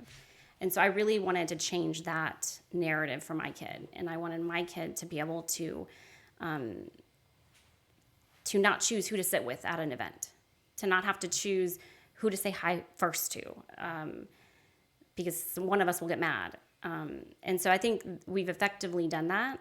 Jeremy and I have effectively done that with Maddox, and he's very well adjusted. I mean, he's 15, so he's a teenager, but he doesn't even enter his mind that there's ever conflict or ever was conflict. He has no memory of us together, and his only memories now are we do birthday parties together. I mean, there's been times that we've had get-togethers at my house, and Jeremy comes over and eats with me and my husband. I mean, we have a very open kind of relationship where Jeremy is a part of my family because he's the father of my son, and he always will be. And so, and before I remarried, he would fix my car. He would come hang my Christmas lights. He would, put my tree up. So there's that kind of just, we're friends and we're going to be part of each other's lives, and you can choose to be miserable or you can choose to make it work. And I don't mean to oversimplify it, because it is not simple in other areas. I mean, if you have addiction or if you have abuse or you have, Right. there are situations that are, not this easy, and doing it wasn't easy, but it was simple. It's a simple decision that's not easy to make. And so for us, it made sense. And I'm very grateful that he also engaged in that behavior with me, because Maddox is just the better for it. So what was the epiphany of that? I mean, you're sitting there fighting in court, and then the next moment you're here. So Yeah. what's the epiphany that you two have? Well, I think if you asked him, it'd be different than it was for me. For me, I always I had already been leading up to that. For the last 6 months that we were in court, I kept trying to settle out of court. Let's just talk about this, figure out what we need. I'm not asking for money from you. I don't want child support. I want 50% of the time. I want you to have 50% of the time. And he was fueled by, there was a lot of family influences that he was fueled by. And I think he realized in court, because the last time we were in court, the judge kind of looked at him and said, she's not asking for money. She's not asking for sole custody. I don't understand what you're fighting about. And for him, I think, one, he realized I may not win what I'm asking for. And two, that's true. She's not trying to take any time away from me, and she's not asking for anything from me in terms of financial support. And so for him, I think he just kind of went, I guess so. Why are we still fighting? And for me, I saw the damage that it could do to my kid. And if I wanted to stay miserable in a relationship with him, I would have just stayed married, right? I was no longer married, so why are we still fighting like we were married? And so to me, it just seemed ridiculous. This is silly. I can actually go live my life and be happy and do what I want to do and be, not be married to him, but I'm still pretending like I am, because we're still fighting. So for me, it's just kind of a no-brainer. And so how did you guys work it out as far as the finances? We neither of us paid child support. So at the time when he was little, throughout our life, but I made more money than my ex-husband. And so we didn't pay child support to each other, but I paid for more things than he did. I paid for daycare. But now everything is 50-50 for the most part. I mean, there's some things Maddox will go to a summer camp that's, somewhat expensive. And I tell Jeremy, I'll just pay for it because I want him to go. It's my choice to send him, so I'll pay for it. A lot of times people are like, hey, I got his shoes or back to school clothes this year, you get it next year. He takes all the tax deductions on Maddox because with Jeremy, with Steve and I, we can't take a deduction on him. So Right. we just let him have that benefit since we don't get money back. Right. So we just kind of try to, it's common sense. It's just kind of being a decent human. And how long did it take to go from the way you were in court and all that, and then to where you are now? Was it right away? Was it pretty quick, or did it take some time to do? It was right away in the sense that we right away did stop fighting. We right away, we de-escalated very quickly. To get to a place where we were friendly, where I would invite him over, it took a couple years. I mean, there's some healing to do, and there's some, you also want to understand your boundaries, what should I have boundaries on, but a couple of years, I started, being much more comfortable with him coming over. And I think, so his first probably 5 birthdays, we did separate parties. And then after that, we've done joint birthday parties at my house, at his house, at locations, with his family, with my family. Since he was 6 and I was 15. Very interesting. Yeah, you write on towards the end of the article, you write, he said, "My son is the beneficiary of this redefined family. He has the freedom to love each of us, to enjoy his time at both houses, and to hold zero responsibility for our failed marriage or our feelings. He can be a kid with a mom and a dad who love him and respect each other." It seems to me that that there are a lot of people that I care about that are in a situation similar, that are struggling with these kind of issues. Mm-hmm. And it seems to me that many times they're using their children as bullets to shoot each other with. Mm-hmm. And I wish that I really recommend that anybody who is in this situation read this article. I think it's a very well written article. I think you're substantially circumspect when it comes to divorce itself, which I appreciate. I don't necessarily agree with all of what you say about divorce myself, but I think you're very circumspect about your opinion on that. And so I think that is very good. And I like the way, I think you're right on most of what you write. And I think that this part I just read, this sentence I just read, I think kind of summarizes what you need to be doing. So my view is that if you're going to get a divorce, well, first of all, I don't like divorce, and I don't think you like it, right? No. But I don't like it on many levels. And I actually don't think, except in very rare circumstances, do I think divorce is actually how would I call it? A solution. It's certainly not ever the best. I don't think it's hardly ever the best. Now there's some exceptions, right? I know some evangelicals are like, divorce is sin always. And I think that's a mistake. So if a woman is being physically abused, I think she should divorce her husband. I think that if a man has some types of addictions, like especially financial ones, like gambling addictions, where it's like, I don't mean he gambles a lot. I mean, they're living in poverty because he's spending all the money. I think she should divorce him so that she doesn't, especially if she has children, so that they don't end up in hunger because she has no way to control that. So there's exceptions to which I have. Other than that, I think that divorce is a bad option. But having said that, the reality is that there are people who will get divorced and have been divorced. And even if they were coming to me, I would tell them, don't do that. That's going to happen. So having that said, and then you have these situations, I think you're absolutely right in what you're saying, is that regardless of whatever religious or philosophical views you have up to the point of the divorce, once that's happened, now you're here. Now I think you're right. So the whole point from then on is the children, the kids, right?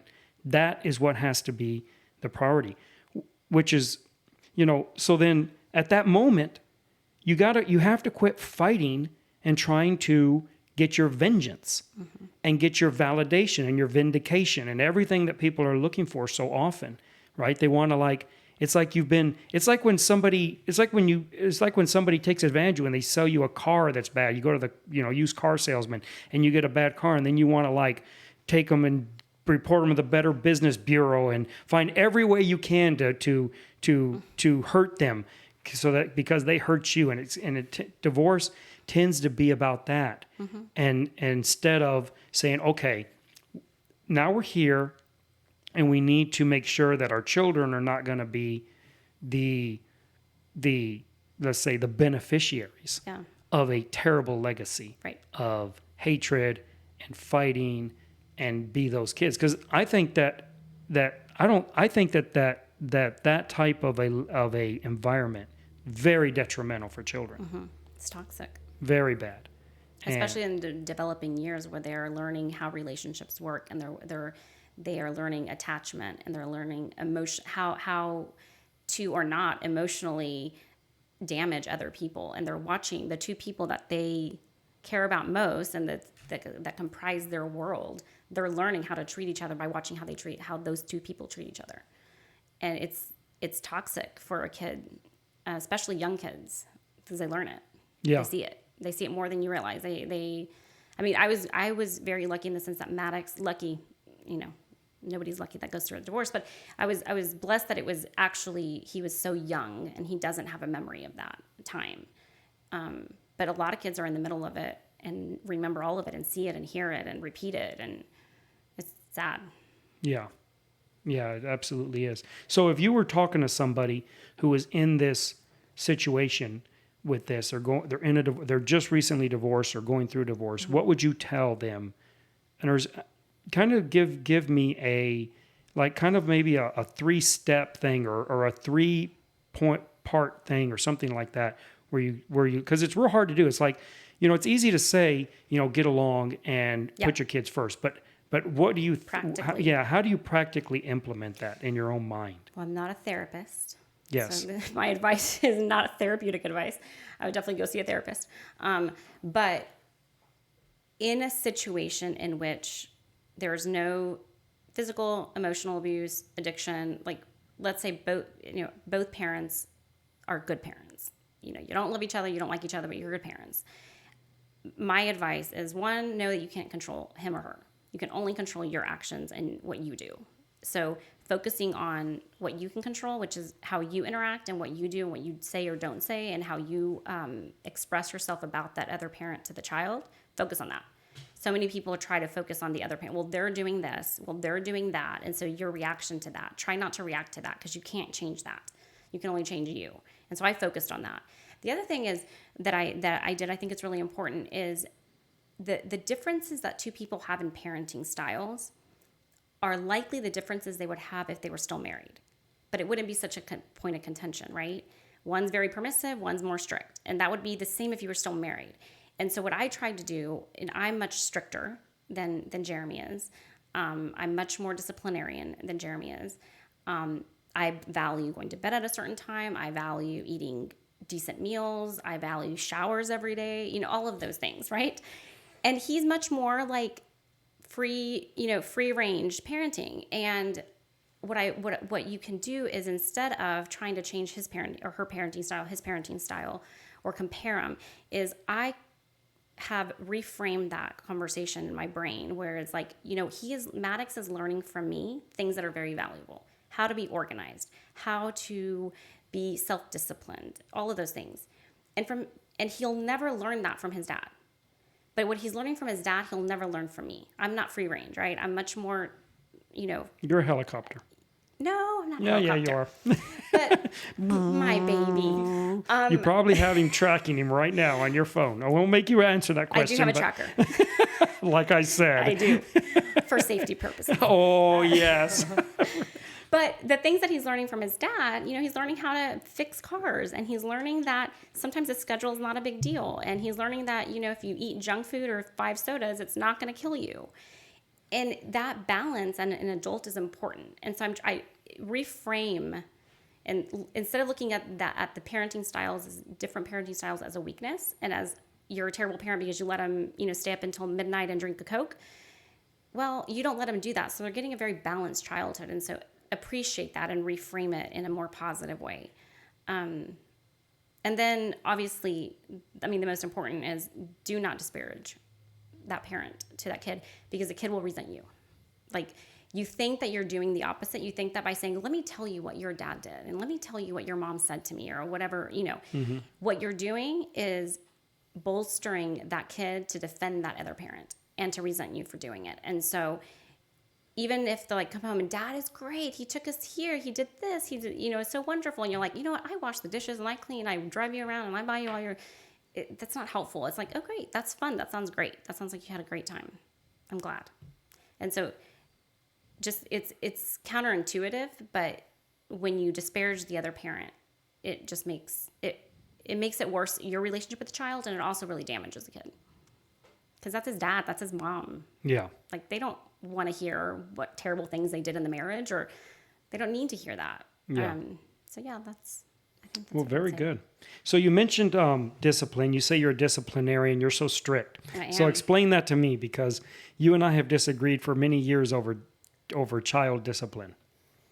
So how are you so strict? You're strict, like, at what level? Because you're like teddy bear strict, and then what? What? Explain this to me. Well, so are you talking about spanking? Yes. Okay, spank. Oh, I heard a beep. Okay. Yeah, I told you would hear that. Sorry. Spanking. I have never spanked Maddox. He's 15, never spanked him. Now, have I smacked him on his hand here and there, like, don't touch that, or, yes. But bend over, I have a special paddle, revered position that I take down, drill holes in it so it goes faster and harder. No, I don't do that.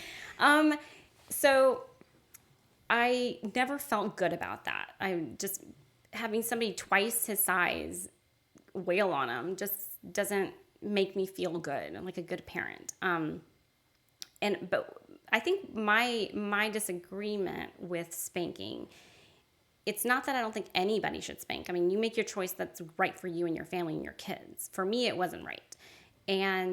But the absence of spanking is not the absence of discipline. There's ways to discipline that does not involve physical discipline. Oh, so give me some examples. So I know people, I'm not going to name them, that have kids that were spanked. And when I tell them this is what I do with my teenagers, they go, oh my gosh, I could never do that. Like, my teenagers would revolt. Like, for example, we know the passwords on all of their phones. And we can check them anytime we want. There's no semblance of privacy. Like, that phone is ours. We pay for it. And I will see what you're doing. More out of protection. Like, there are so many things that's available on the internet that we're going to know what you're doing. And we're going to know who you're talking to. We also make them plug their phone in a docking station before they go to bed. They cannot take their phone to the room at night. There's no reason to have it. And our teenagers don't like it. They're not like, yeah, that really makes sense. That's a very wise choice, parents. Thank you. But we do it anyways. Maddox, so we do a lot of things for teenagers that I see a lot of parents not do with their teenagers. I'm not saying that what we do is right and they should do that. But the response is, well, that won't go over well. They won't like that. Well, no, of course not. And these are kids that were spanked. So by argument's sake of spanking is the way to discipline, then you shouldn't have any problems because they've been disciplined their whole life in a way that is the right way to discipline. With Maddox,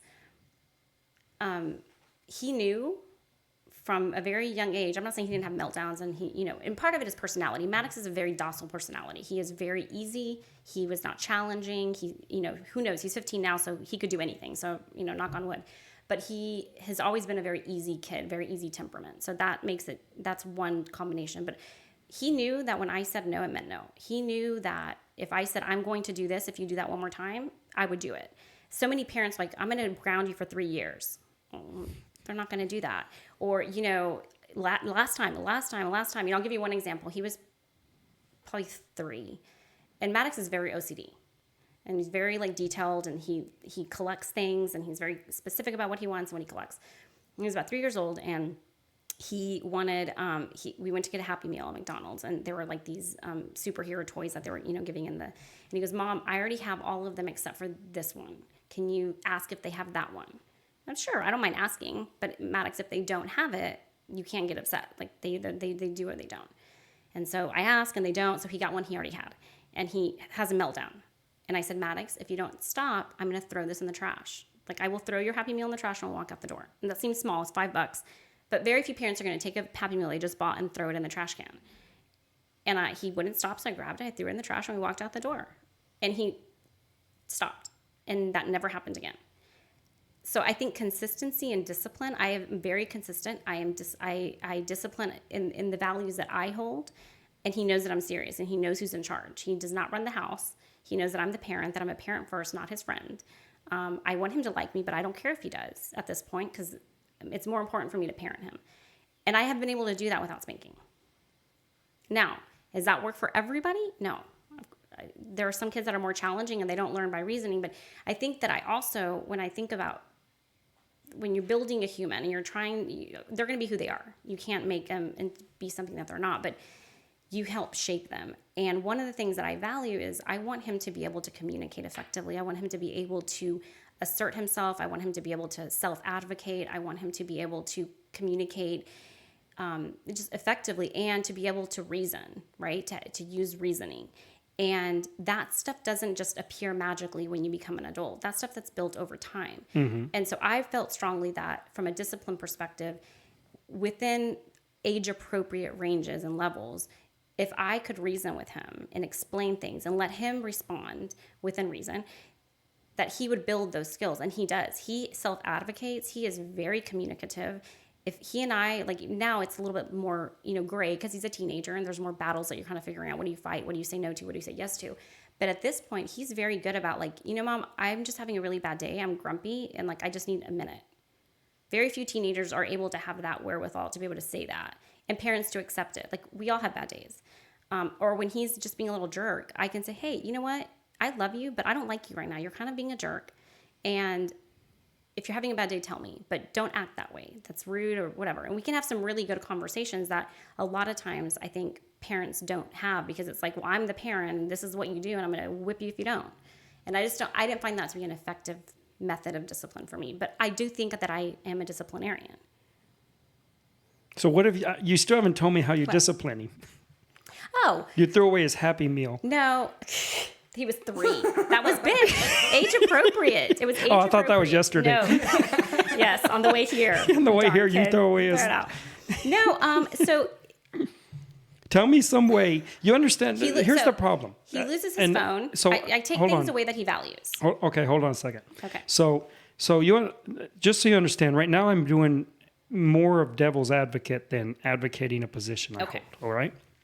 So I don't want anyone to think that You're not debating. Let it not be confused with a debate. I do not debate anybody. I never. If you come on the podcast, I'll never debate you. Of course not. He'll just devil's advocate you. That's right. But here's the problem. You say you're a disciplinarian, but I would like to know an example of how you would discipline a child. So when he was younger, again, Maddox is easy. He has been, I say, as soon as I say that, he's going to go get arrested or something, but he's a very easy kid. And everyone will say, if you only would have spanked him. I know. Everybody will, judge me later for it. It's okay. I'm used to being judged. That's okay. I'm used to a lot of opinions. When he was little, it was more of, he would time out. It was the things that he valued, right? So Maddox has always been a movie buff. So I would say, guess what? You don't get to watch movies. Okay, but for a week. So here's the argument. So here's one thing where I think that you could learn something on. Okay. So I'm gonna teach you something. Oh boy. This is gonna be Who knew? This is gonna be an instructional educational experience. Yes, it's gonna be an educational experience. You I might even give you a diploma. Oh, we'll see. I would like one. I like pieces give you a of paper. class ring so you can Yes. have it on. Yes, and please nice do. stupid class rings. Anyways, I don't have mine on today. I see that. That's good. I almost did, but I was like, no, I don't want You know, in construction, every single superintendent or project manager, A&Ms. they all wear their stupid ring everywhere. It's like, you got to be kidding me. If you got to wear the ring, then that's... I found out after dealing with all these project managers coming out of A&M, the Aggie jokes are not jokes. There's a lot of Aggie family members. It's actually honest observations of reality. Those are real life experiences. They are. It's like, that wasn't I always thought those were jokes. That's funny. Okay. Here's something you can learn. Okay. You have a weakness of not giving the devil his due. So like when we talking about spanking, you're like, well, I just don't see someone twice his side, wailing on them. Well, that's a very, how would I put it? That is a very dismissive representation of what corporal punishment is, even if you don't agree with it. Okay. And so the problem with a view that spanking is not ever useful is that every example you're going to give me, I suspect, of punishment is going to be punishment that only works on children that are at the age to reason well enough. So like, for instance, he's a movie buff. We can take away his movies. Not when he's 1, not when he's 2, probably not when he's 2.5. There's a point where that kind of thing doesn't work. So the argument to be made, and again, I'm doing devil's advocate here, because there's arguments to be made both ways on this. And you'd probably be surprised if you went back and heard the podcast that we did on spanking. You might be shocked at what I say. Okay. So I'll have to go back and listen don't to it. assume that what I'm arguing right now is my position. Okay. Okay, I'm arguing an opposite position. Okay. Okay. And if it's argued well enough that you think it's my position, then I'm doing it right. Okay. So the problem I have with people that reject corporal punishment, I have a number of issues with that idea. So one of the problems I have is that I think that there is a strong case to be made for corporal punishment, especially at younger years, because I don't know what kind of discipline you can advocate for that isn't corporal, that works at younger years. So what do you think about that? I'm coming from just my personal experience as a parent. Right, I understand. And I will say that Maddox didn't need a lot of stuff when he was he didn't need a lot of correction when he was that little. He was just very easy. So I wasn't faced with this this child that was so out of control that I couldn't figure out how to discipline, how he would learn. He went through terrible 2s and 3s. And to me I took that as kids are going to cry and kids are going to throw a fit, and they're learning how to regulate their emotions, and they're learning how to communicate their feelings, particularly when they can't talk. And so I think sometimes it's spanking. I've seen it overused with a kid that's just being a 2-year-old, give him a little bit of grace. I mean, I see adults having meltdowns, and you're not going to go spank them. And so for me, it was timeouts. It was, taking things away. But again, there was not, during that time when he was little, there was really an opportunity for me. And he's my only kid, so I have no other experience to compare it to. I just knew that the only times that I kind of wanted to spank him was when I was frustrated and I was mad and probably having a bad day, and I was going to take it out on him. And so that to me was a litmus test of like, the only time I really want to spank you is not when I'm filled with love and I just want to make sure that you understand right from wrong. Is when I'm like, I've had it with you and I just want to spank you. And to me, from my parenting style, that was like, that doesn't feel good. That doesn't feel right. And I, Dad was a spanker, and I never felt love after a spanking. I never felt like he did it. Like it felt anger. I felt anger. I felt frustration. I felt like there was a lot more involved in that spanking than just something I did wrong. Wait, so he didn't make you hug him and then tell you he... No, I think that's people. Did your dad do that? Oh, yeah. He would spank us. So and then he would look at us and go, now hug me and tell me you love me. See, I think that's like your perverse pleasure. I think that is a perverse pleasure I that want you it to be have. a loving more experience. frustrating than the You just went spanking through itself. saying how spanking's not a loving experience. I made it a loving No, experience. you did that. I'm just like, I'm going to really mess with you now. Like, I'm going to spank you, and then I'm going to make you hug me. And say, I love you. Yeah, I love you, sweet daddy. Yeah, no. See, we always enjoyed the spanking more than the other punishments. Why? Because he would actually give us a choice. A lot of them think he would just spank us when we were a little older, right? Yeah. To reason with. But he would actually tell us, you can be grounded for 2 weeks so you can just get a spanking and be done with it. All right, we'll take the spanking. But how does that, if they preferred that, why would you, like, they're not learning the lesson? No, it hurt. How is it not but- learning the lesson? Well, to me, punishment is something that you don't want. So if I have to choose... Well, it wasn't like they said. It wasn't like I I. know, ice cream but- or... It wasn't like I said ice cream, spanking, or grounding. See, I would have done the opposite. Spanking. What Dad and Mom learned real quick from, me and Kelly is Kelly did not want to be spanked, but she'd rather be spanked. Wait, hold on. She would rather not be rather grounded because she didn't want to go out anyways. Me, I'm like, grounding was like literally the end of my life. Like, what? I'm not going to go out for 2 weeks? And so I think that discipline needs to be adjusted based on the kid. And if you really want them to learn, you Well, you understand that he's giving you an oversimplification. Yeah, It wasn't always a choice. sometimes just wail on them.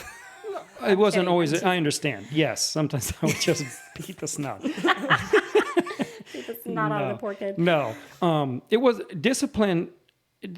Discipline is. I don't believe discipline. I don't want to get into the personal right now because I'm still being Sure. devil's advocate. So, I don't think that proper discipline is never a choice, and I don't think it's always a choice. So even in society, where we have discipline, right? So you have fines, but there's also choices. At least there was in Texas for a while. So like you could go and just go to jail, and then your fines were taken away. Yeah. Now it's not that way anymore. Right. So if you have traffic tickets and they pick you up, they put you in jail, You still have to find. you still have to pay them now. Yeah. Because they figured out that people are like, yeah, we don't work anyways. I'll just sit for 2 weeks to get some free meals. Yeah, I just sit here for a week and then I Yeah. don't know anything. Yeah. And so they've quit doing that. But there was a choice there. You actually had a choice back then. And there's still other types of ones where there are choices. And there's other ones where there aren't. And I think it works the same way with children. I think there's sometimes children ought to be given a choice of discipline. I think it works. Okay. But not always. And it can't be a choice that they would rather do. It's like to me, we're going to make you go outside and pull weeds, or we're going to make you sit inside in your office and read. I guess I'll take the reading. A lot of it with you, it was situational based. Yeah. We would not come home for curfew, so it's either spanking or you're grounded. Stuff like that. You got caught doing something outside you weren't supposed to. You don't leave the house or you get spanked. Most of the time we chose spanking, even though it was significantly worse at the time. And you had to hug him. And then we had to hug. That was worse. That was the real punishment. I did not want to hug him. I always figured I would keep a knife in my back pocket. Just in case something else coming. Yeah, exactly. But Psycho, so man. what things do you think, what is the age of reason for a child, generally? Boy, it's been so long since I had little kids that I would, it's hard for me to say, but like I look at one of my grandsons, one who's, how old is he? Not your son, the mother. Benjamin? Well, I wasn't going to say his name, but yeah. Oh, 1.5. Okay, so he's not there, in my opinion. Mm-hmm. I mean, depends you on can. the kid probably, but Of course it does. I know you. I know what you're asking. So I'm just trying to figure out what I don't remember now what a 3-year-old or a 4-year-old even looks like. yeah. So if Right? Maddox was I would say around 3-ish. yeah, that Maddox is about 3 when I felt like I could have an age appropriate conversation and reason with him about behavior. But then I'm thinking before 3, from newborn to 3, what could they do that's so egregious that deserves corporal punishment? Well, first off, Other than just being a baby and crying and having meltdowns. Well, first off, because see, that's what they do, this and is they the don't have problem where I'm language. talking about here. So here's the issue, and I think that all you liberals who hate spanking. Hey, I am not I'm liberal. joking. I think that's a misconception. Not a I am, leftist. I am not liberal, and I actually am not that much of a feminist either. I think people would be I'm probably surprised. more of a feminist than you are, That's probably true. and so, but I don't mean liberal in political. I meant liberal on this. Got it. Okay, so you're not conservative on this issue, No. or traditionalist. Traditionally conservative. Tradition. Yeah. You're not traditionalist. I'm not traditionalist. Yeah. Okay, that's what I meant. I didn't mean to besmirch you. I'm like, I'm not liberal. No, you're not. That's absolutely true. You're dyed in the red. Yes, I am in many ways. My neighbors don't like my signs. So the problem with those of you who are so much against the idea of spanking is that it's the same problem with society that I feel. You think that corporal punishment is somehow barbaric. That's essentially what you ooze out in the comments you make. I don't know if I agree with that. No, sure it is. You think it's barbaric because you said, what has he done that's so egregious that would validate or would justify Yeah, getting physical. getting physical? As if being physical is any worse than grounding. Oh, it is. So let me, worse. okay, It's so physical. let's abstract this. I'm going to ask you a question. We'll abstract this and see what you think. Okay. What is more barbaric? Caning somebody in public, or let's say it doesn't have to be public, caning somebody, we're talking about an adult who puts graffiti on the wall. So you catch them doing graffiti, you cane them like they do in Singapore. Or you lock them up in a prison. What's more barbaric? Timeout or corporal punishment? Okay, it's not timeout. Prison is more barbaric. It doesn't have to, okay, why is it more barbaric? What You're about taking jail? away somebody's liberty for a period of time versus. Well, that's what timeout is. But it's not prison. It's sitting in a corner. But it's the same thing. It's age appropriate. It's the same thing. It's taking away their liberty. You're actually taking away 2 more walls than you do in prison. Sitting in a corner, you only get to look at 2. Why didn't it was facing the wall? I wouldn't do that to the poor And kid. how is that not corporal either? So another point is, how is timeout where they sit in the corner not a corporal punishment? Because you're physically putting them in a corner. I mean, they're sitting there. It is corporal. Yeah, but you're not hitting them. See, that's what I'm talking about. That's my point. But why is it not valid? And first off, spanking is not hitting. Sometimes I've seen it, and it is. Hitting is hitting, but and look, we can look at all corruption in any type of a system. Sure. And then paint the system as being that way because there's Right. corruption. I in don't it. mean to do that. So I'm looking at the very best possible way you can do a discipline compared to the very best possible way you can do another discipline. And I don't think that spanking is inherently barbaric. I don't think caning is. I think it would be far less barbaric in our society if we caned criminals as opposed to imprison them. But then that is the argument for spanking. But the difference is criminals are adults and are making active, poor choices. And kids are 2 and 3. Most of them don't have language skills yet. And they don't know how to communicate. I'm having a bad day. Give me a minute. But you understand that... So to spank a child that has no language skills, to communicate what it is that they're feeling, their feelings are going to be irrational. They're 2 or 3. They don't. They're naturally irrational humans, right? They have, and so to spank them for being irrational when they can't help it, it's like they can make a better choice. they are figuring out boundaries, or figuring out how they feel about things, and figuring out how to communicate those feelings to the parent or whatever. And to spank them for that, it just seems inappropriate. Okay, so first let me just be development. clear to anyone listening that I'm not advocating spanking a 2-year-old. Yeah. Okay. Okay. I'm not. I'm just, my point before, and the reason that came up was because I was saying that if you believe that a child needs to be punished before you're able to apply some of these punishments that are much more abstract and require a certain level of intelligence to figure out what the abstraction is, then you're going to have to go to something that's much more corporal, which is why you sit them in the corner at some age. Now, when they're 15, I doubt Maddox is being set in the corner. No. Right? Why not? Well, because now he can understand more sophisticated forms of punishment. So the less sophisticated form of punishment he's able to understand, the more corporal it becomes.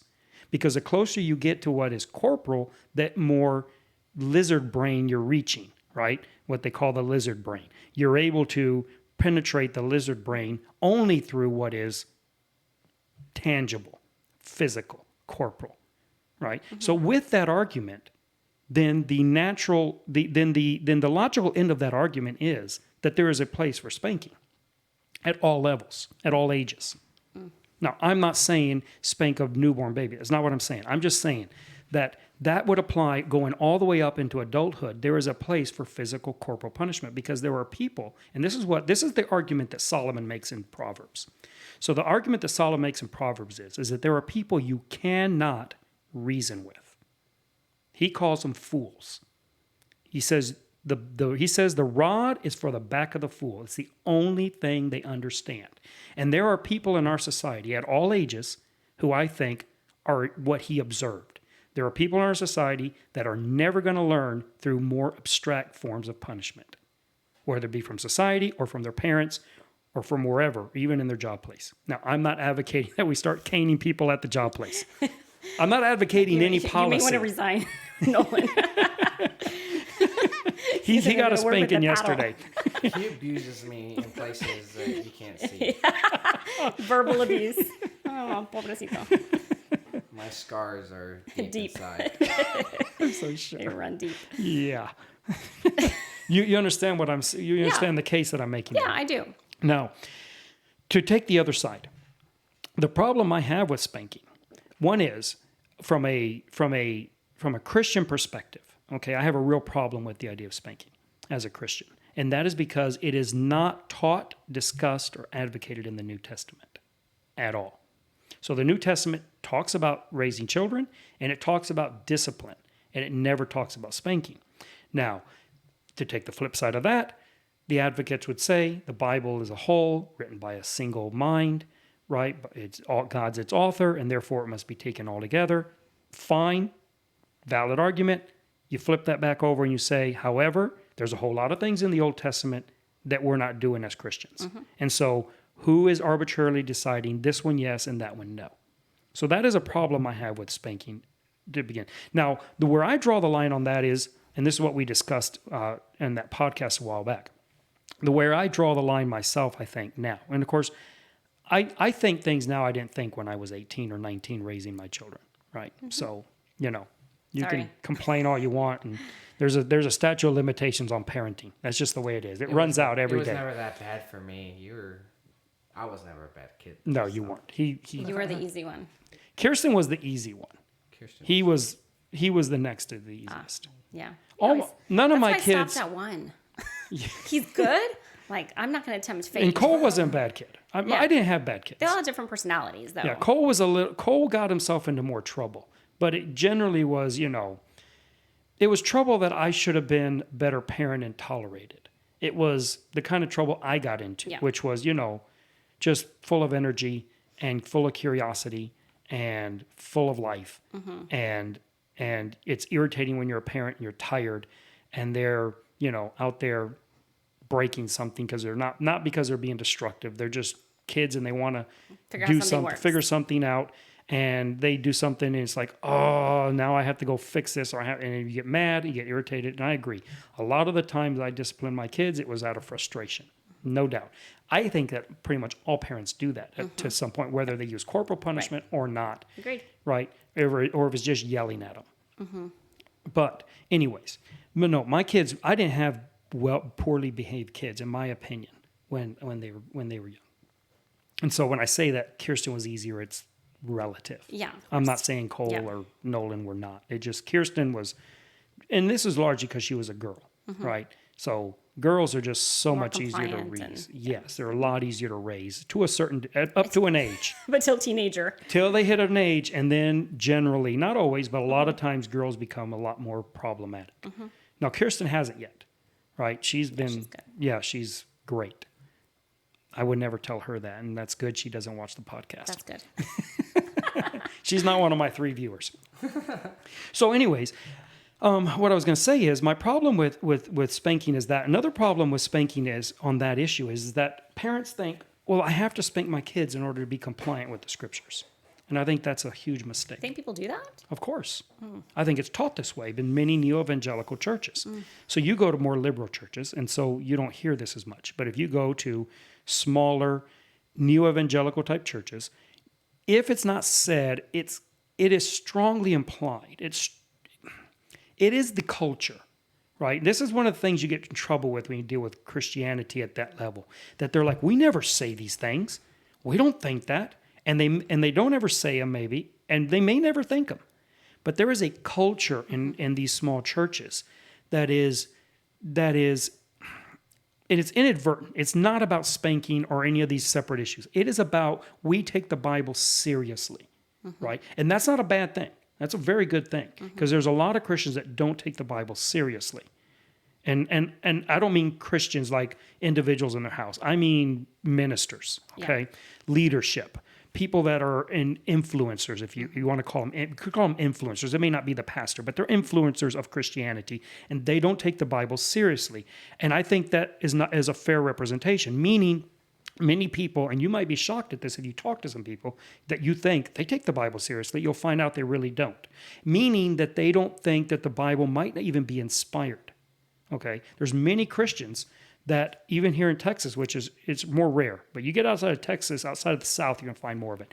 They don't believe the Bible is inspired word of God. And this is called higher criticism. This isn't like some strange thing. It's actually very prevalent. It's very widespread. It is what the Chicago Statement of Faith the Chicago Statement of Biblical Inerrancy was about these leaders like John MacArthur and R.C. Sproul and other big names in Christianity coming out and saying, no, we take the Bible seriously. We believe the Bible is divinely inspired and it is inerrant. There's a lot of Christians that don't see it that way. And I'm not talking about normal Christians. I'm talking about leader Christians who do not believe that about the Bible. To me, that's not taking it seriously, right? And so you get into these small churches like ours, like mine, and like the ones I'm associated with, and their virtue is we take the Bible seriously. The problem is it tends, like Jefferson, taking his quote out of context, it tends to be the virtue of the vicious. And meaning that you end up needing to prove at every turn, at every point, I take the Bible seriously. So the Bible says, well, it doesn't say this, but it can be paraphrased. Spare the rod, spoil the child. Right. It doesn't say that. Right. It says something similar. Right. It says it close enough to that to be fair. And it's like, therefore, you need to, if you're not spanking your kid, you're ruining him. Why? Why would they have this position? Or why would we have this position? Well, because we take the Bible seriously. And it's not about what I think. It's not about what I feel about it. See, they would hear what you're saying. I don't feel, right? And this is how you're saying, I don't feel that that's appropriate or whatever. And they would say, and their view is, you got to understand, their view is one that is not about spanking. Their view is, you don't take the Bible seriously. If you took it seriously, you wouldn't care about your feelings. The Bible doesn't care about your feelings. It's about the facts. And so that's their position on this. And spanking is just an element of it. It's not like the whole paradigm has been designed to promote spanking. No, yeah. It's like we take the Bible seriously, therefore we don't get to choose on this issue. We just have to accept it, what it says. And it's this way on many other things. It's actually across the board. And it's a real difficult thing for me because I take the Bible seriously. And at the same time, I have issues with a number of things that people consider to be elemental or fundamental to taking the Bible seriously. For instance, like the relationship between men and women, what's called egalitarianism or complementarianism. On that issue between men and women, my position is very despised by those who take the Bible seriously because I don't hold their position. What are you smiling about? I listened to your podcast with Stephen, I think it was, right? About marriage. Okay, yeah. Yeah. Yeah, and so they look at that, and for them, even though I basically think that I don't think that hardly any of them could possibly argue with me successfully on the issue. I think that my arguments are very strong, but they don't feel they need to argue the issue. Right. Because they're taking the Bible seriously. And like the comments that I get on this is like if you look at the video of that, there'll be comments from different people that put in, and one person said, it's sad that what is of great value in the eyes of God is disgusting in your eyes. So That's strong. that's fine. My point though is that if you understand where they're coming, where this is coming from, Yeah. and I do because I came from there for a long time, and from that ideology, I had that mindset, and the mindset is, you're not taking the Bible seriously. You are throwing out what it says because of how you feel about Yeah. it. What's convenient, what you like, what you don't like. So what made you change? So you said that you came from that, which I remember. So what was the transition? What did that look like? Well, it started taking oddly enough, and this is where it's so ironic on this. It's because I started taking the Bible seriously.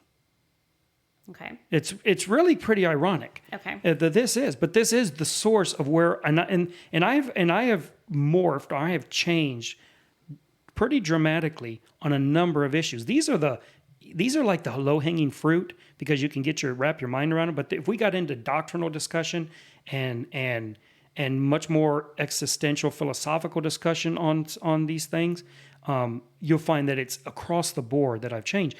And the reason is because I started taking the Bible far more seriously than I used to. So, for instance, the whole thing on spanking. My dilemma with spanking, as far as my dilemma with being for spanking, and I am for spanking. I'm for corporal punishment all the way up until you're dead in age. I mean, at all ages. I have no problem with corporal punishment. I think that it is called for and warranted, and it is merciful in many cases. Not that it can't be abused, but so can all punishment, right? Incarceration can be abused. Everything can be abused. In its proper form, I think corporal punishment is a spectacular way of reaching certain people or in certain situations that you cannot achieve any other way. And it ought to be considered along those lines. From a philosophical view, I think if you look at spanking philosophically, or corporal punishment, I don't like saying spanking because it conjures the mind of, a kid leaning over and you're wailing on with a paddle, like you say. Yeah. And it's corporal punishment, which I would put into that, not just with a stick on their rump, right, on their butt, but other forms, like sitting in a corner is corporal punishment, which is my issue with people that are like, I know you're not, and I'm not accusing you, but there's some people that are very sanctimonious. I would never lay a hand on my child. It's like, don't lie. Yeah. It's like I explain when it comes to any type of crime. The ultimate punishment of all crime is the death penalty. Right. Because without it, there is no punishment. Same way in the home, the ultimate punishment for everything that you're going to do is going to be corporal. What if they don't agree? What if they fight back? What if they resist? See, if you've never had a child that resisted, then you don't know. Yeah. But if they resist, then what are you going to do? You're just going to give up? It's like these people right now that are being incarcerated for opening up their hair salon, right, in Dallas. And people are like, this is terrible. How could a judge do that? How could they not do that? I'm not in agreement with the law. I'm not in agreement with the whole lockdown. I think the whole thing is nonsense. The lockdown, not the pandemic, but the lockdown I think is just a terrible, terrible idea. But if we're going to have rule of law, you cannot have somebody flouting the law and then say you can't fine them and you can't imprison them. Then what's the point of having the law? Yeah. And what are you going to do about it? Look at them sternly? Yeah. Wag your finger? What are you going to do? You cannot have rule of law and then not imprison somebody who flagrantly... Not enforce it. Yeah, exactly. You have to. So it's like, yes, they should incarcerate her. And yes, it's unjust. That is the problem with the law. Yeah. And coming from a Christian standpoint and a New Testament standpoint, the law is a terrible, terrible solution. It's just the best one we have. Because it's like this. It's like you have a terrible law, in my opinion, an unjust law that is telling this woman she's not allowed to make a living. Well, that's what the law says. Like it or not, I don't like it. I think it's a terrible law. I think the people that pass it should be voted out. And we should get people in that are not that dumb. But it's the law. And as long as it's the law, it has to be enforced. Now, would I violate the law? Very likely. Very likely. And I would say, no, it's an unjust law and I'm going to violate it. But then I'm going to bear the consequences and you should put me in jail. Because I violated the law. You can't have rule of law and not put me in jail just because I think my violation is better. Yeah. It's somehow noble. It is noble. So when people stood up for injustices like in Jim Crow South and things like that, they were violating the law. They should have been in prison. In fact, they wanted to be imprisoned. Had the South not imprisoned Martin Luther King, they might have not lost so quickly the whole racial struggle. So it really is a true, and he wanted to be imprisoned.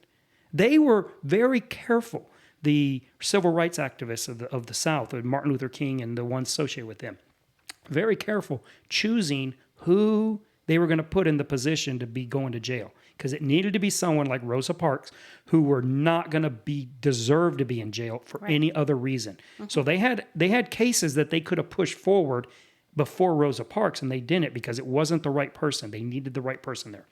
And it's very smart, very strategic, very well done, and it was very needful. So I'm all for what they did. But they had to go to jail. This is the problem today with the whole free speech issue.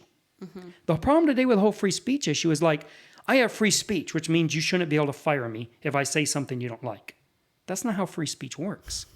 I have free speech. You shouldn't be able to, I shouldn't feel any repercussions for expressing my opinion. That's not how free speech works.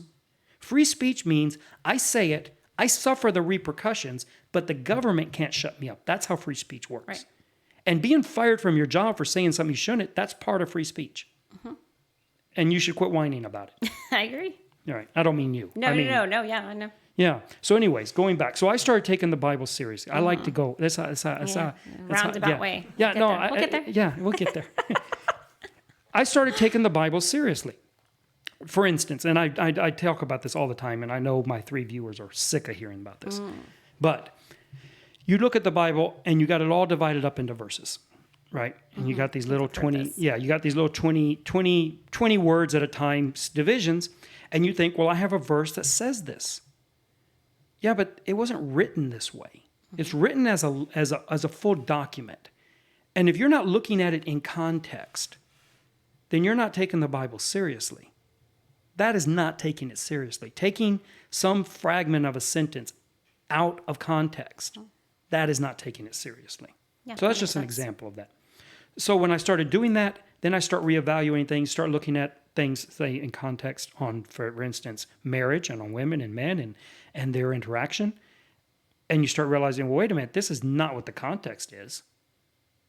And then you start looking at the translational issues of it, and it's like, well, that's not true there. And you start coming up with problems. You say, well, either I'm going to take the Bible seriously, for real, or I'm just going to take it at face value, which is a way they generally take as being taken seriously. They take it at face value, completely against context. Right.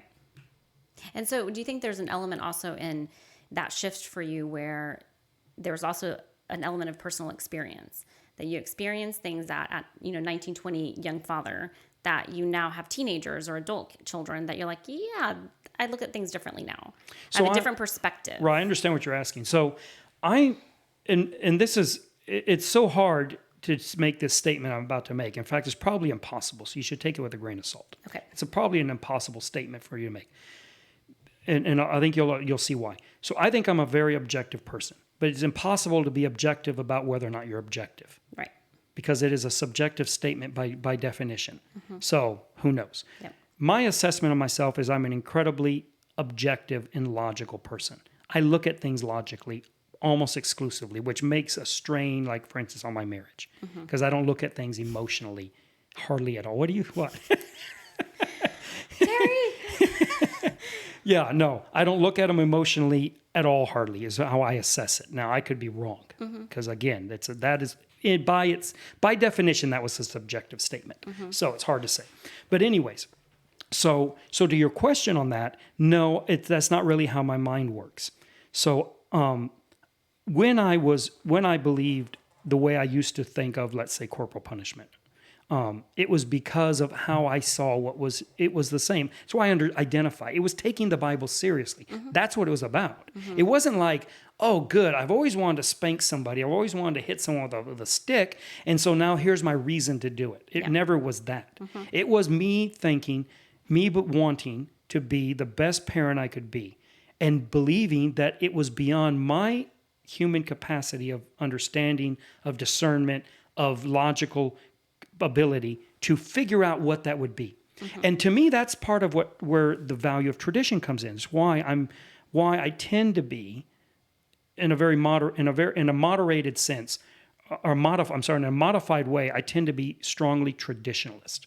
Because I think there's great value to sticking with things that have worked.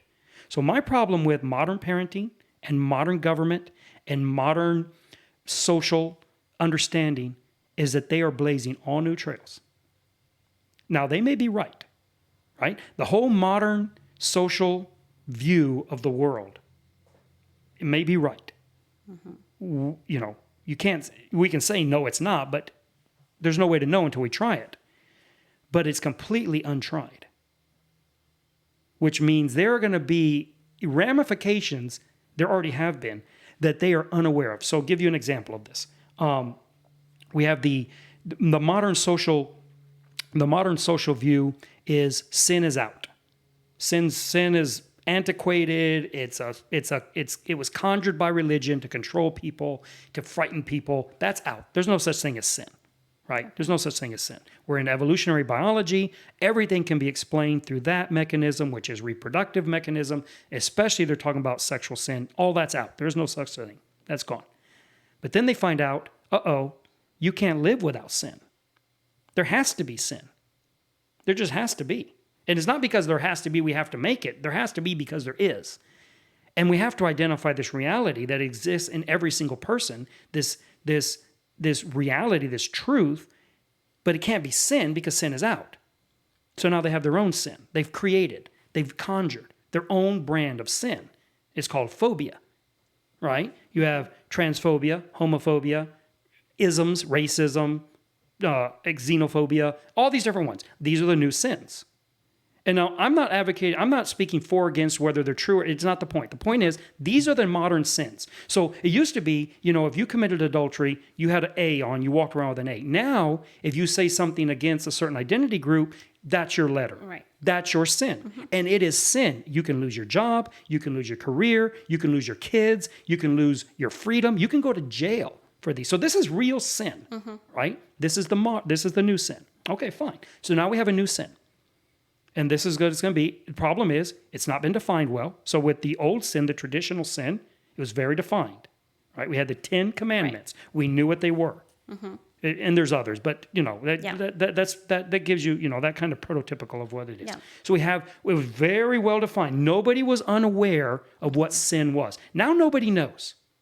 It changes all the time. And it depends where you are. So if you're in Canada and you don't use the right pronoun, you could go to jail. Or it's going in that direction. That's sin. So there we are. But there's other ramifications. Not only now we have these undefined, ill-defined sins, now it's how do you deal with them? So the advantage of the traditional view of sin wasn't you didn't just get in the package sin, you got redemption and atonement and forgiveness. You don't have that now. Right. So how does somebody like Liam Neeson, I don't know if you know about his story, but he came out recently saying that 30 years ago, a friend of his, a woman, was raped by I want to say a black man in England or in Ireland. I think he's Irish. I think it was in Ireland that it happened, but it could be mixed up a little. But I think it was a black man or a Muslim, an Arab, but it was somebody of color. And so he was so furious, he says, and he's confessing this now. He's not bragging. like I'm saying, I understand where people are coming from a little. I got some understanding. I can sympathize or I can understand it. And so he's not bragging. He's confessing now about something that happened like 30 years ago or 20 years ago. And he went out every night, he says, with a bat looking, hoping he would run into somebody like that so he could just beat him with a bat. Right. And so you're like, and now he's not saying that's good. He's saying it's horrible. He's empathizing with. He's saying, I understand their hatred. Yes. And I understand that it's a terrible thing. It's it's not acceptable. Right. It's unacceptable, but I was there. So he's saying, I'm not just standing back here, like a Pharisee saying, you people are horrible. He's saying it is horrible. I know it's horrible because I did it. I lived it. Right. Yep. And I'm not excusing it. There's no excuse for what I did. Well, now he's like, Persona non grata. yeah. Yeah. He's committed a sin, a horrible sin in the lectionary of the modern age. This is like the worst sin you can commit. Okay, fine. And he's acknowledging it. It is. It's the worst sin you can commit, he's saying. So he's on board with that. He's on the same page. They don't have... There's no redemption. There's no because that doesn't come from nowhere. Yeah. People are saying, well, how are we going to redeem people? You don't understand. This is a substructure of fundamental reality that, well, I believe it comes through revelation as a Christian. But even if you're not a Christian, you have to see it comes through some means that takes a very long time to do. So if you're a Christian, then you can believe it can come right away because you believe in revelation. But if you're not a Christian, then basically you're evolutionary biologists, and that takes thousands, if not tens or hundreds of thousands of years to develop a full system that is necessary to have sin, which would be the first thing to be developed, then redemption, atonement, forgiveness would be the last thing. So Liam Neeson's going to have to wait 100,000 years for the social justice evolutionary biologist types to develop a system, develop the full mechanism. system, which is why I'm strongly traditionalist. Okay. Because tradition has given us these things we need for society to actually operate, and they work. And a lot of times we look at them, and this goes back to where we are with spanking. A lot of times we look at these things and we think, well, that doesn't seem to me that it works. But it's worked for thousands of years. Now, that is provable from every matrix I can figure out. So if you're a Christian, you look at it and say, it's obvious that way. If you're not a Christian, or you don't look at the world only through Christian eyes, you have to look at it that anything that is, by definition, according to evolutionary biology, if you want to look at it from that lens, anything that is successful, by definition. Because it is. Because it is. Yeah. So I look at that and say, then that there's wisdom there. Okay, as a whole. So my personal perspective, my personal experience as a parent, do you think it has suffered because I did not spank? No, I'm talking abstractly. Okay. I'm not talking about any specific person, which is a mistake, I believe, in Christianity, that they would say that they then personalize or they instantiate it to individuals and say, if you don't do exactly the way we abstractly see an issue, then you are personally wrong in that. And I believe that's a huge mistake. I agree. But that's how they see it. Sure. So neo-evangelicals have a tendency, I believe, to err towards the side of the general, right? And they want to then, they believe that every individual in the group must be 100% like the group. Yes. They can't see that you can have an abstract view of something that you believe to be true, and then it can be individualized, exactly, and it can be instantiated in different instances differently and still be consistent with the abstract view. They have a hard time with that. Yeah. I did for a long time. But then you had a revelation. No, then I started reading economics. So I started reading, economic books and studying economics, and that changed the way I view a lot of these things. You learn that. But I do think, to your point that you are very rational and you don't look at things from an emotional perspective,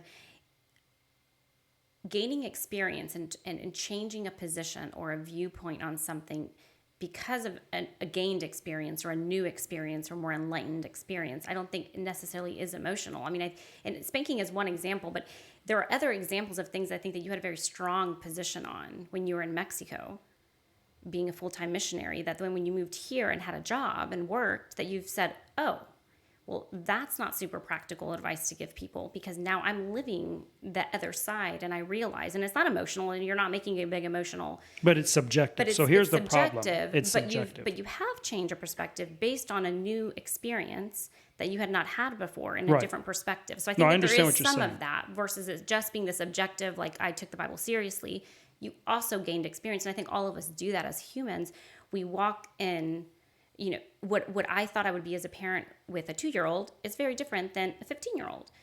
And so that, you know, you salt your tongue a little bit and you say, you know what, I don't have all the answers, because I know that I'm going to learn something that's going to change my perspective in the future, in the next Right. 5-10 years. And I think that to some, I don't want to put words in your mouth, but it Mm-hmm. does feel like some of your positions have changed based on your new experiences in the So US. what I would say is, and this is where, and there's no doubt that there's an element of that is true. There's a portion of that is true, which if I could identify which portion it was, I would fix that portion, because I think it's the wrong way to approach it. So I think that experiences should inform our research, but our research should determine our positions.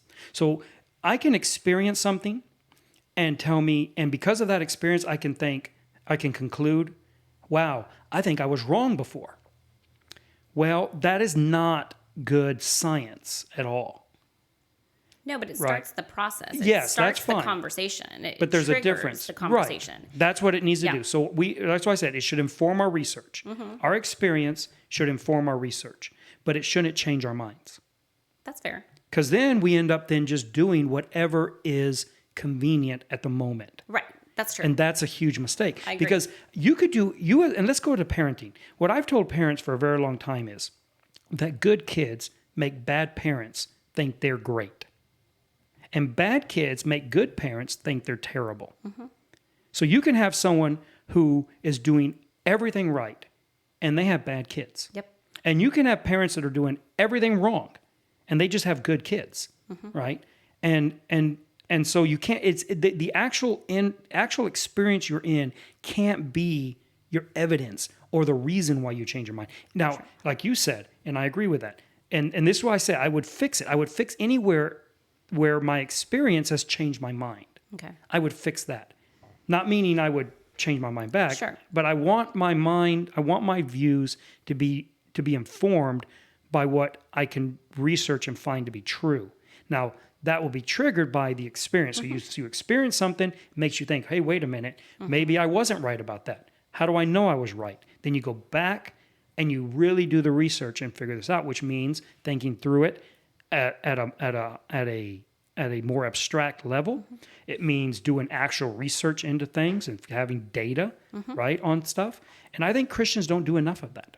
I agree. I think that they don't have enough self-reflection, because most, I'm generalizing hugely, but the circles that we grew up with, or that I've had experience with as an adult, they have arrived. They know all the things, and there's no need to self-reflect and kind of go back and say, well, is this still true? And is the world is changing around us, and is this still true? And invalidate that against the Bible, against research, against whatever. But when you surround yourself only with the people that think exactly what you think and exactly what you believe, you're never going to be challenged. You're never going to grow. Yes, that is true. So it's just all the same think group kind of. And so I think that there's a lack of self-reflection in some of these circles. But you understand, I agree with you to a point, but I think this is where I think you need to work on what I was talking about. And that is, if you look at it carefully, I think you'll realize that it's not that they don't self-reflect, because that portrays it as being, that portrays it too, how would I put it? Too shallow. Okay. It's too shallow. It is because they believe they take the Bible seriously.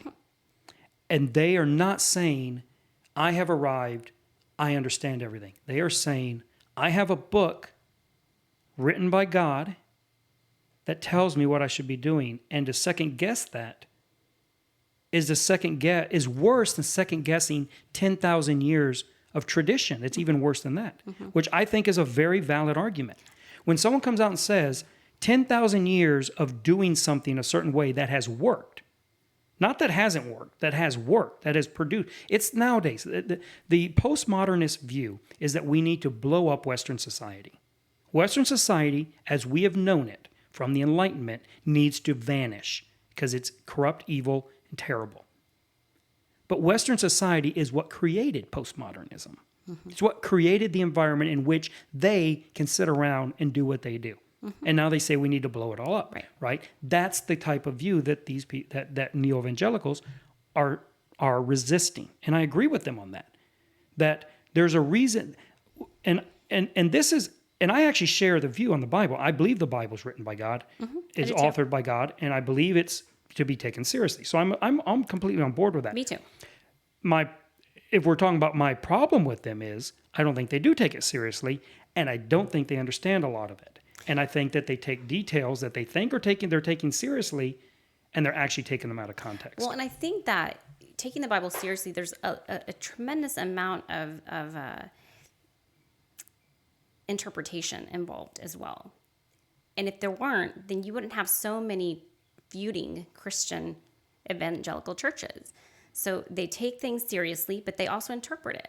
And so my position is not that, my thought was not that they have arrived, but that their interpretation is right and yours is wrong. Well, see, And so that's where I think the lack of reflection of, wait, we're all Christians. We all are evangelical. We all believe that the Bible is literal, written by God. We all agree on that.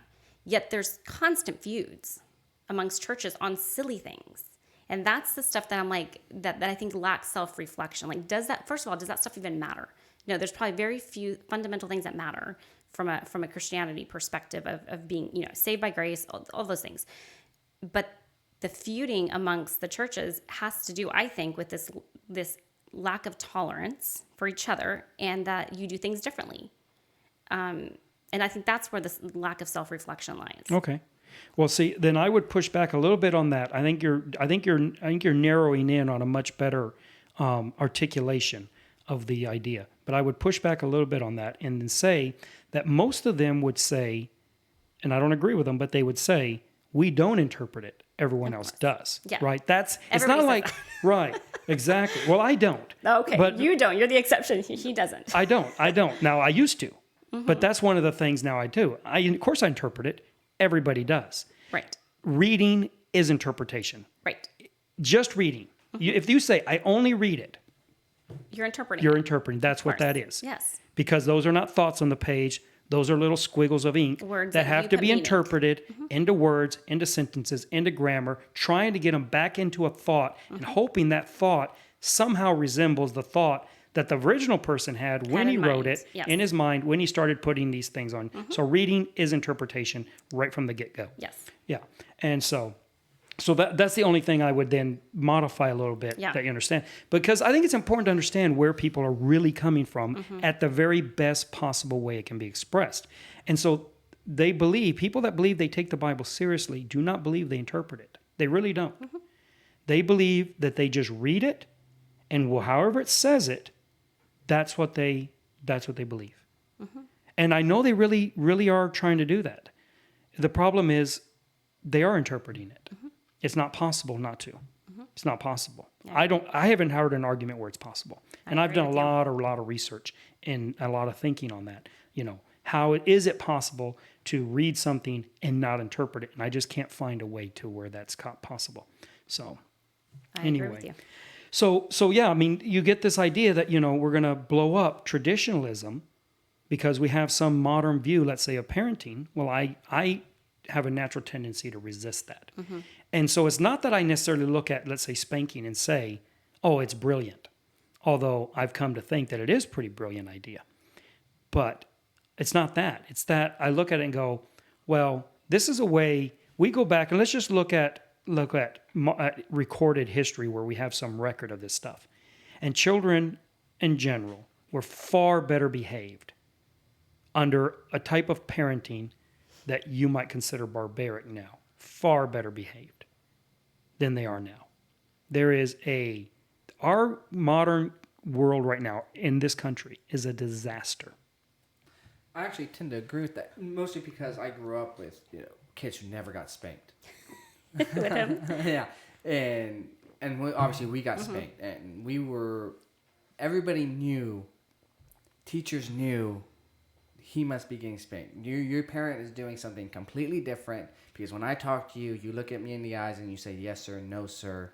You do that. And a lot of that has to do with parenting, but I know friends that where their parents said, no, you have respect, but outside of their home, they don't have any. And I put that largely towards spanking. I could be wrong. It could be other things. But do you think that's... I think that could be one factor. I think there are many factors that creates a respecting... No, obviously. Yeah, I'm sure there's lots of things. That's one factor, and I think that the lack of that factor does not automatically imply that a child is going to be disrespectful or going to be terrible. That's not the argument I'm making. I know, but you said largely in spanking. I think that could be a factor, but I think that there is something to be said for parents who don't do that, but they do discipline, and they do require certain level of behavior from their kids, and it doesn't always have to be fear-based. For some kids, yes. Now, I have the experience of one kid, so I mean, and I don't really discipline my stepkids. We kind of Steve handles that for the most part. I mean, other than day-to-day stuff.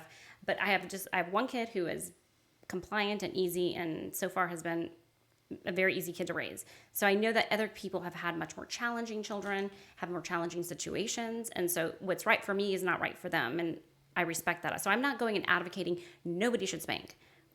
I understand that. For me, it wasn't. No, you made that clear. Yeah, for me, it wasn't right, and I think there are many factors that go into raising a child, and it's not just the form of discipline. I agree completely with all that. That's all I agree. My point is, and I think it's kind of what Nolan was articulating. My point is that if we look at a society where spanking was a strong component, you went to school, you got spanked. Mm-hmm. School spanked, principal spanked. Let's just look at schools. There's other elements involved, but that is a real clear distinction, and I think you'd be hard-pressed to find any other large distinction between schools today and schools 30 years ago. And yet you look at the discipline problem we have today and where they are, and I think it is strong evidence that spanking in schools was a very positive thing. You did not have... I was in public schools, and they are nothing like they are today. Kids were well behaved for the most part. They certainly were respectful of teachers and principals, and you didn't have teachers worrying about whether or not the kids were going to want to fist fight them. That didn't happen in schools when I was there. And when we lived here, we were in kind of the rough side of town. Mm-hmm. And it was nothing. It was, kids got in trouble, whatever, but it was not like what it is now. Today. No. I agree. When I came to the States, I was in the last year where they stopped doing that. Oh, really? Right before, it was. That was it was recent. 6th grade. Yeah, it was my 6th grade year, and they were still spanking. Kids were very well behaved because they knew. And I had friends that got spanked by this little principal lady who had a huge stick hanging in her office. Yeah. That just whacked those kids. Right. And then my dad would always say, I get a call that you're gonna get spanked. I'm gonna head down there with my own paddle. Wow, the apple does not fall far from the tree.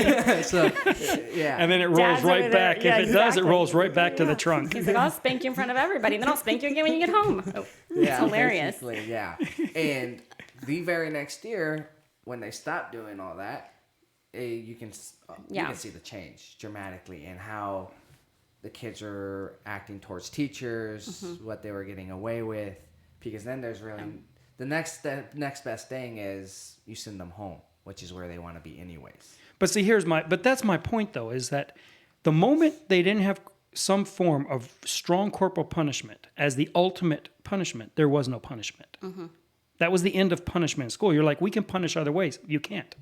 You can only punish in other ways if there is the possibility of the absolute punishment. So if the state said there is no capital punishment in Texas. Nobody will ever be put to death by the state. Mm-hmm. Not an electric chair or lethal injection, not by a cop's bullet. Mm-hmm. So no more bullets in the police's gun, because that's what they're for. You don't put bullets in the gun. You can only have beanbag guns. Cops are only allowed to have beanbag guns and sticks made of cotton candy. Well, then there is no punishment. There is no law in Texas anymore. Yeah. The only way a cop giving you a little piece of paper that says you have to forfeit a percentage of your income, the only way that has any value is if it has a bullet behind it. Yeah. If you know that in the end, if you don't pay the ticket, you could die. The moment that goes away, that's it. Yeah. Because if you can't be put to death, you can't be put in jail. You just resist. You just say, no, I'm not going. I'm not going. And you can't do anything about it. You can't kill me, so you can't make me go. And then that's it. And the whole society falls apart. And it's the same way it works with spanking in a general way. This is why I think that corporal punishment is completely necessary. And I think that most people that say that they don't have that in their repertoire, they're mistaken. I think they absolutely do. Well, it depends on how you define corporal punishment. Well, anything in which you are applying a physical punishment, that's corporal by definition. Well, yeah. But so if you sit them on their butt in a corner, that's corporal. But most people would say corporal punishment equals spanking. I agree. Or some I understand. sort of, physical, I'm going to inflicting yes. acute pain. Yeah. See, Which sitting someone I in a don't corner do. is chronic pain. Right, because it's prolonged. That's right. Acute is fast. Immediate. That's right. Yeah, I got it. So you like chronic. Pain. You're a chronic corporal punisher. That poor boy. Thank goodness my sweet angel is such a good kid. Sweet baby boy. Doesn't do anything wrong. Now, there's one other thing I think that has to be considered when you're thinking about this, and this is the case that the Bible makes. So, again, when I say I take the Bible seriously now more than I ever used to, I think this is part of it. So I look now at the Bible, and let's say this on this issue on spanking. And I'm not saying that because spanking is in the Old Testament, it's wrong or bad or shouldn't be listened to.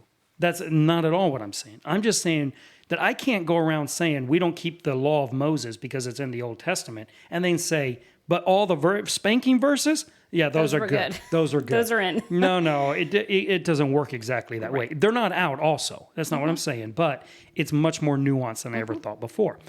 And I look at this and I look at, for instance, Proverbs, which is where they're all at practically. And Proverbs is a book of wisdom. And he's saying, I've built a society. And this is what I think is part of the success of that society, is a way of looking at it. There's other ways, but that's a way of looking at Proverbs. And part of that is he's saying children require some fear. They require there has to be something beyond the lightest of punishments. Otherwise, even the lightest ones have no value, like we talked about. And so this is the kind of thing I think Solomon is saying there. And is giving it to you as wisdom, not as commandments. So this isn't saying if you don't spank your child, whether he needs it or not, but you have to give him a spanking once a week, right? Maybe that's where the birthday spanking came from. You got to give them at least once a year. Dumb. So that they have the spanking, so that you're fulfilling God's commands. Yeah. I know Christians don't think that way. I don't know anybody who actually thinks that extreme. Right. Okay, but let's just say there were. Well, that's not what he's saying. He's saying here's some wisdom, and I think it's meant to be looked at from the eyes of wisdom, not from the eyes of foolishness. And you're supposed to understand. And I think the problem with people like present company, Nolan. who I think have a far too simplistic view about spanking, is that they haven't really considered from an abstract level, like we've done today, about what place punishment has, how it works, what it's for, and what you have to have behind it, what kind of substructure requires for it to even work at all. And I don't think that anti-spankers are properly versed in these type of things. They're just reacting very viscerally, very emotionally. Well, so I would agree. I've never explored spanking from this perspective, but I haven't done it. It's not been emotional and visceral. It's been, this is what works for me. So when I got divorced, Maddox was an infant, right? And immediately I was faced with, I'm going to be a parent 50% of the time. I will be parenting him half the time for the rest of his, childhood until he's 18, he's out of the house. And so that had an effect on me in terms of becoming much more thoughtful about how I wanted to parent. And so it wasn't this emotional, like, oh my gosh, these people are so ignorant and I'm so woke and I'm not going to spank my kid because I'm woke and you're not. It was much more intentional around how I wanted to parent him the 50% of the time that I had him. Right. And so it wasn't visceral and it wasn't emotional. I have only explored spanking through the lens of Maddox was within reason 3 or 4. I was lucky that he is a kid that can be reasoned with. And so I chose that route because he was receptive to that. He still is receptive to that. It works well for us. It's developed a really, really good communication style for him to communicate and advocate, and for me to have that conversation with him.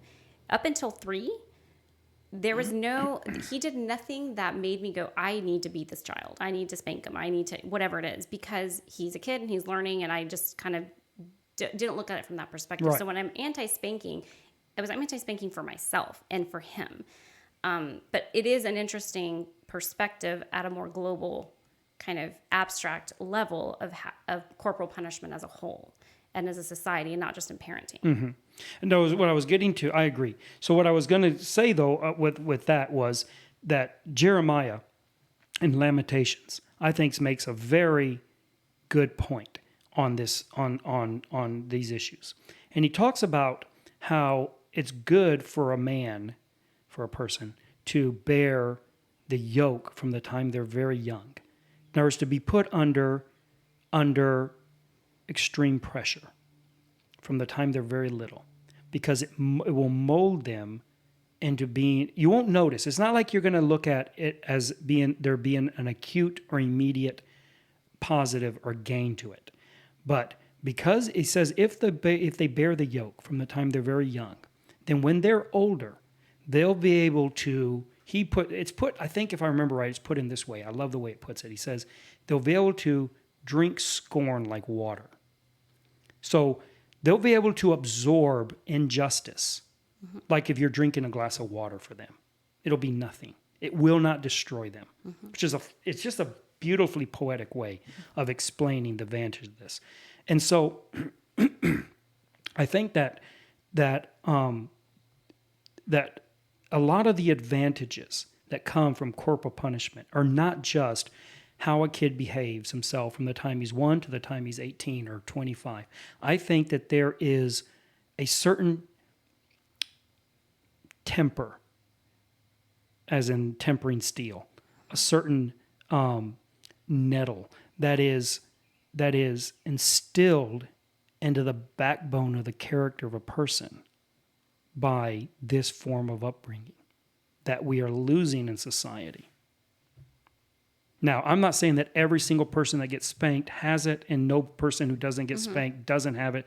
It's not that. It's looking at it more of a statistical view of society. And I think society is becoming increasingly intemperate and untempered, weak, shallow, unable to resist. I mean, look at where we're at now. We have this generation that basically from when he's saying forward, who you can't, if you use the wrong pronoun, they fall down and need a safe space, right? They can't even take that. It's like, now a lot of that economics will tell you that this isn't actually sincere, and that's fine. But there is some people that are really sincere. They really cannot handle any type of adversity at all. Right. And so even when I look at some spanking that I think is done, and I think a lot of spanking done by neo-evangelicals is poorly done. I am not defending any specific example. I'm only talking about the abstract view, okay? I think a lot of it is poorly done. I think a lot of what I did was poorly done. So, it's me too. I'm as much to blame or I'm much at fault as anybody I'm talking about. Anyway, but I think that even in the worst case scenario, there is a value instilled in the character of a person who has been subjected to even unjust punishment.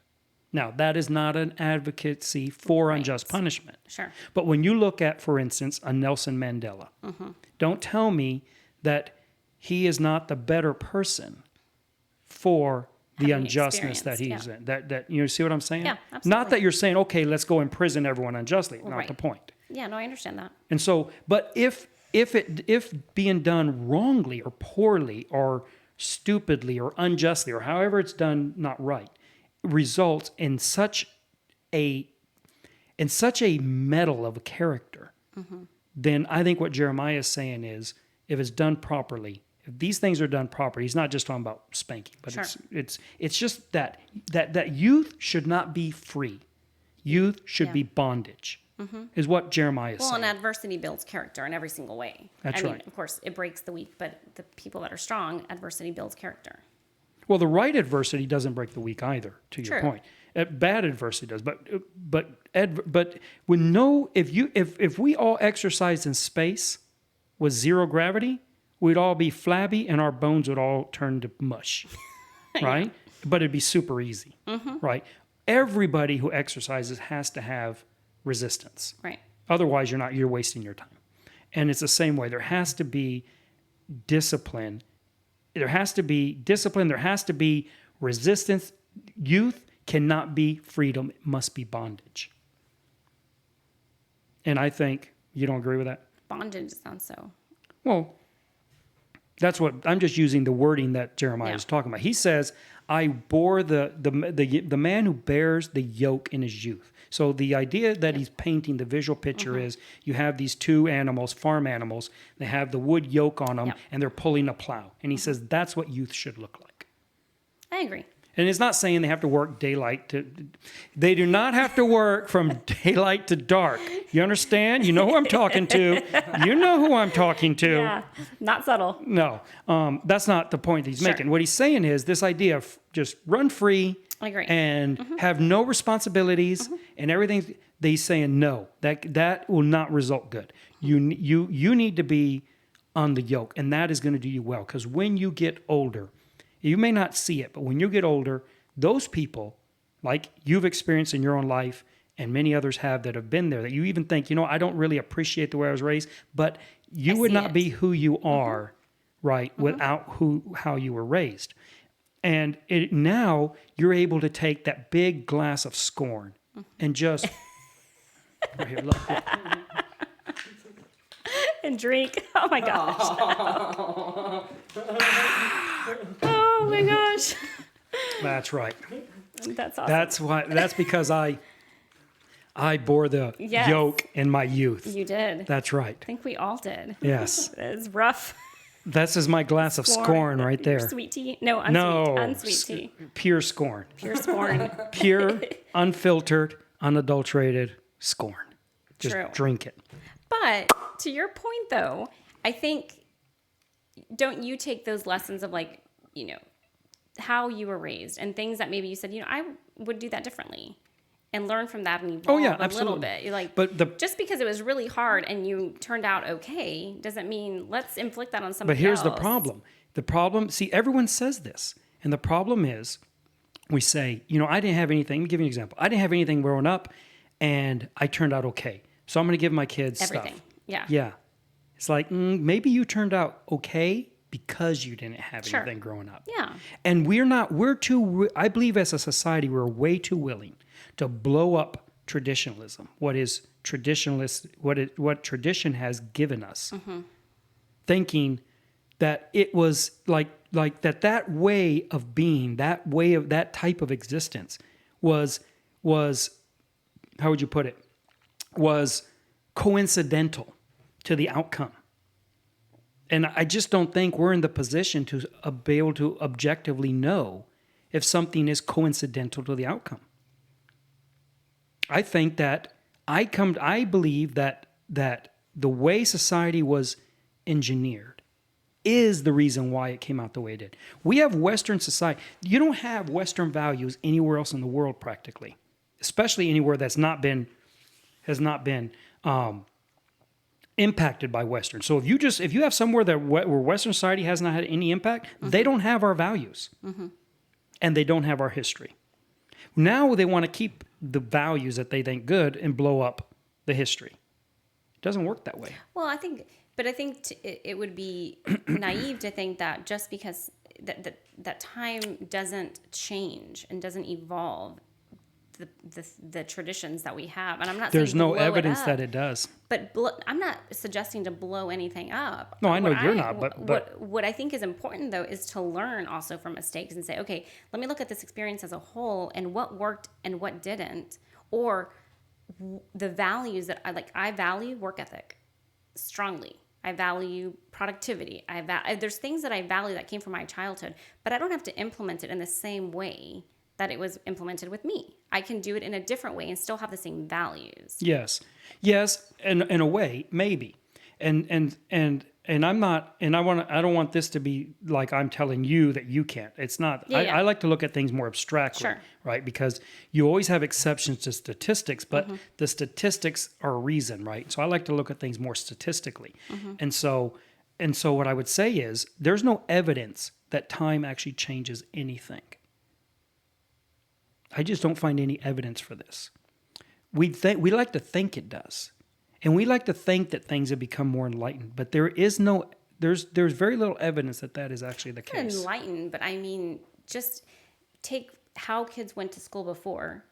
No phones, you write. Now everything is online. So you have to evolve with technology and innovation. But that's not the same thing. So going from a stick or from a rock tablet to a papyrus to a piece of paper to an iPad, that's technological advancement. That's something entirely different than human. But human behavior changes with each one of those things, how you interact. There's and very how little evidence that has actually changed anything.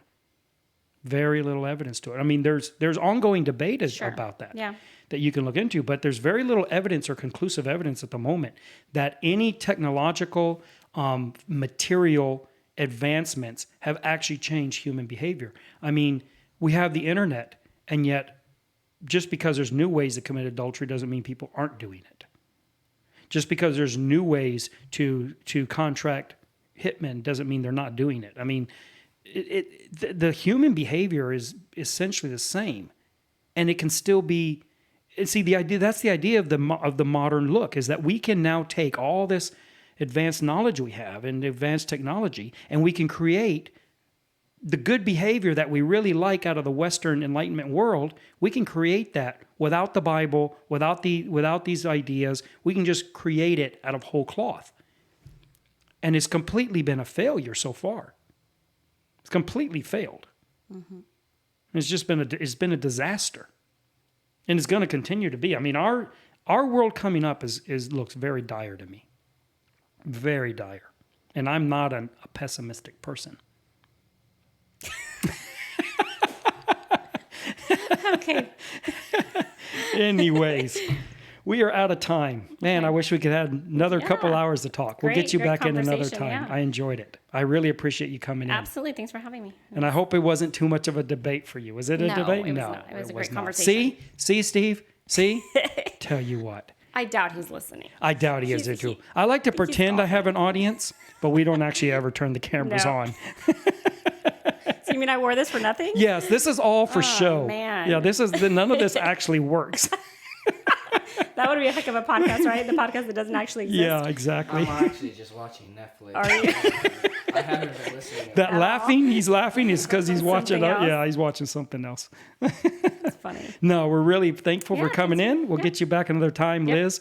And I will have some links to some of the stuff she's doing where you can find her editing business and some of the things she's done. I'll put in the thing. I'll link the article she wrote, which I would encourage all of you to read. I think it's a really well-written article, very interesting, thought-provoking. And so I'll also link that in the show notes. Some people didn't know. I mean, most people who use YouTube know this, and so I'm not trying to talk down to anyone. But if you're one of the 3 people in my audience who don't really know how to use YouTube, under the video, there's a description, and there's a little arrow. If you click the arrow, it opens it up, and then all the links that I talk about, that's where they're at. They're in that description on the video, and I'll put them in the podcast, which you can get. If you want to see the podcast, you can go to the iTunes or Google Play, or you can go to Spotify. We're listed in all 3 of those, and you can then listen to the audio instead of having to watch video. If you want to just hear the audio, like when you're driving or whatever, you can do it there. So you can find us at that point.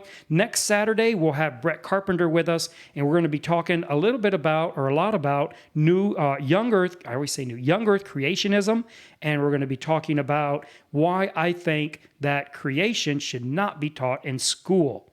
So it's going to offend all the right people. So you definitely want to come and check it out next Saturday. And then the Saturday after that, I have a special guest coming on. I'm not telling who it is yet, but we're going to be talking about the issue of whether or not sin is a better explanation than reproduction and the science of evolutionary biology to explain promiscuity, which would be very interesting also. Very interesting. So that's the next 2 weeks coming up.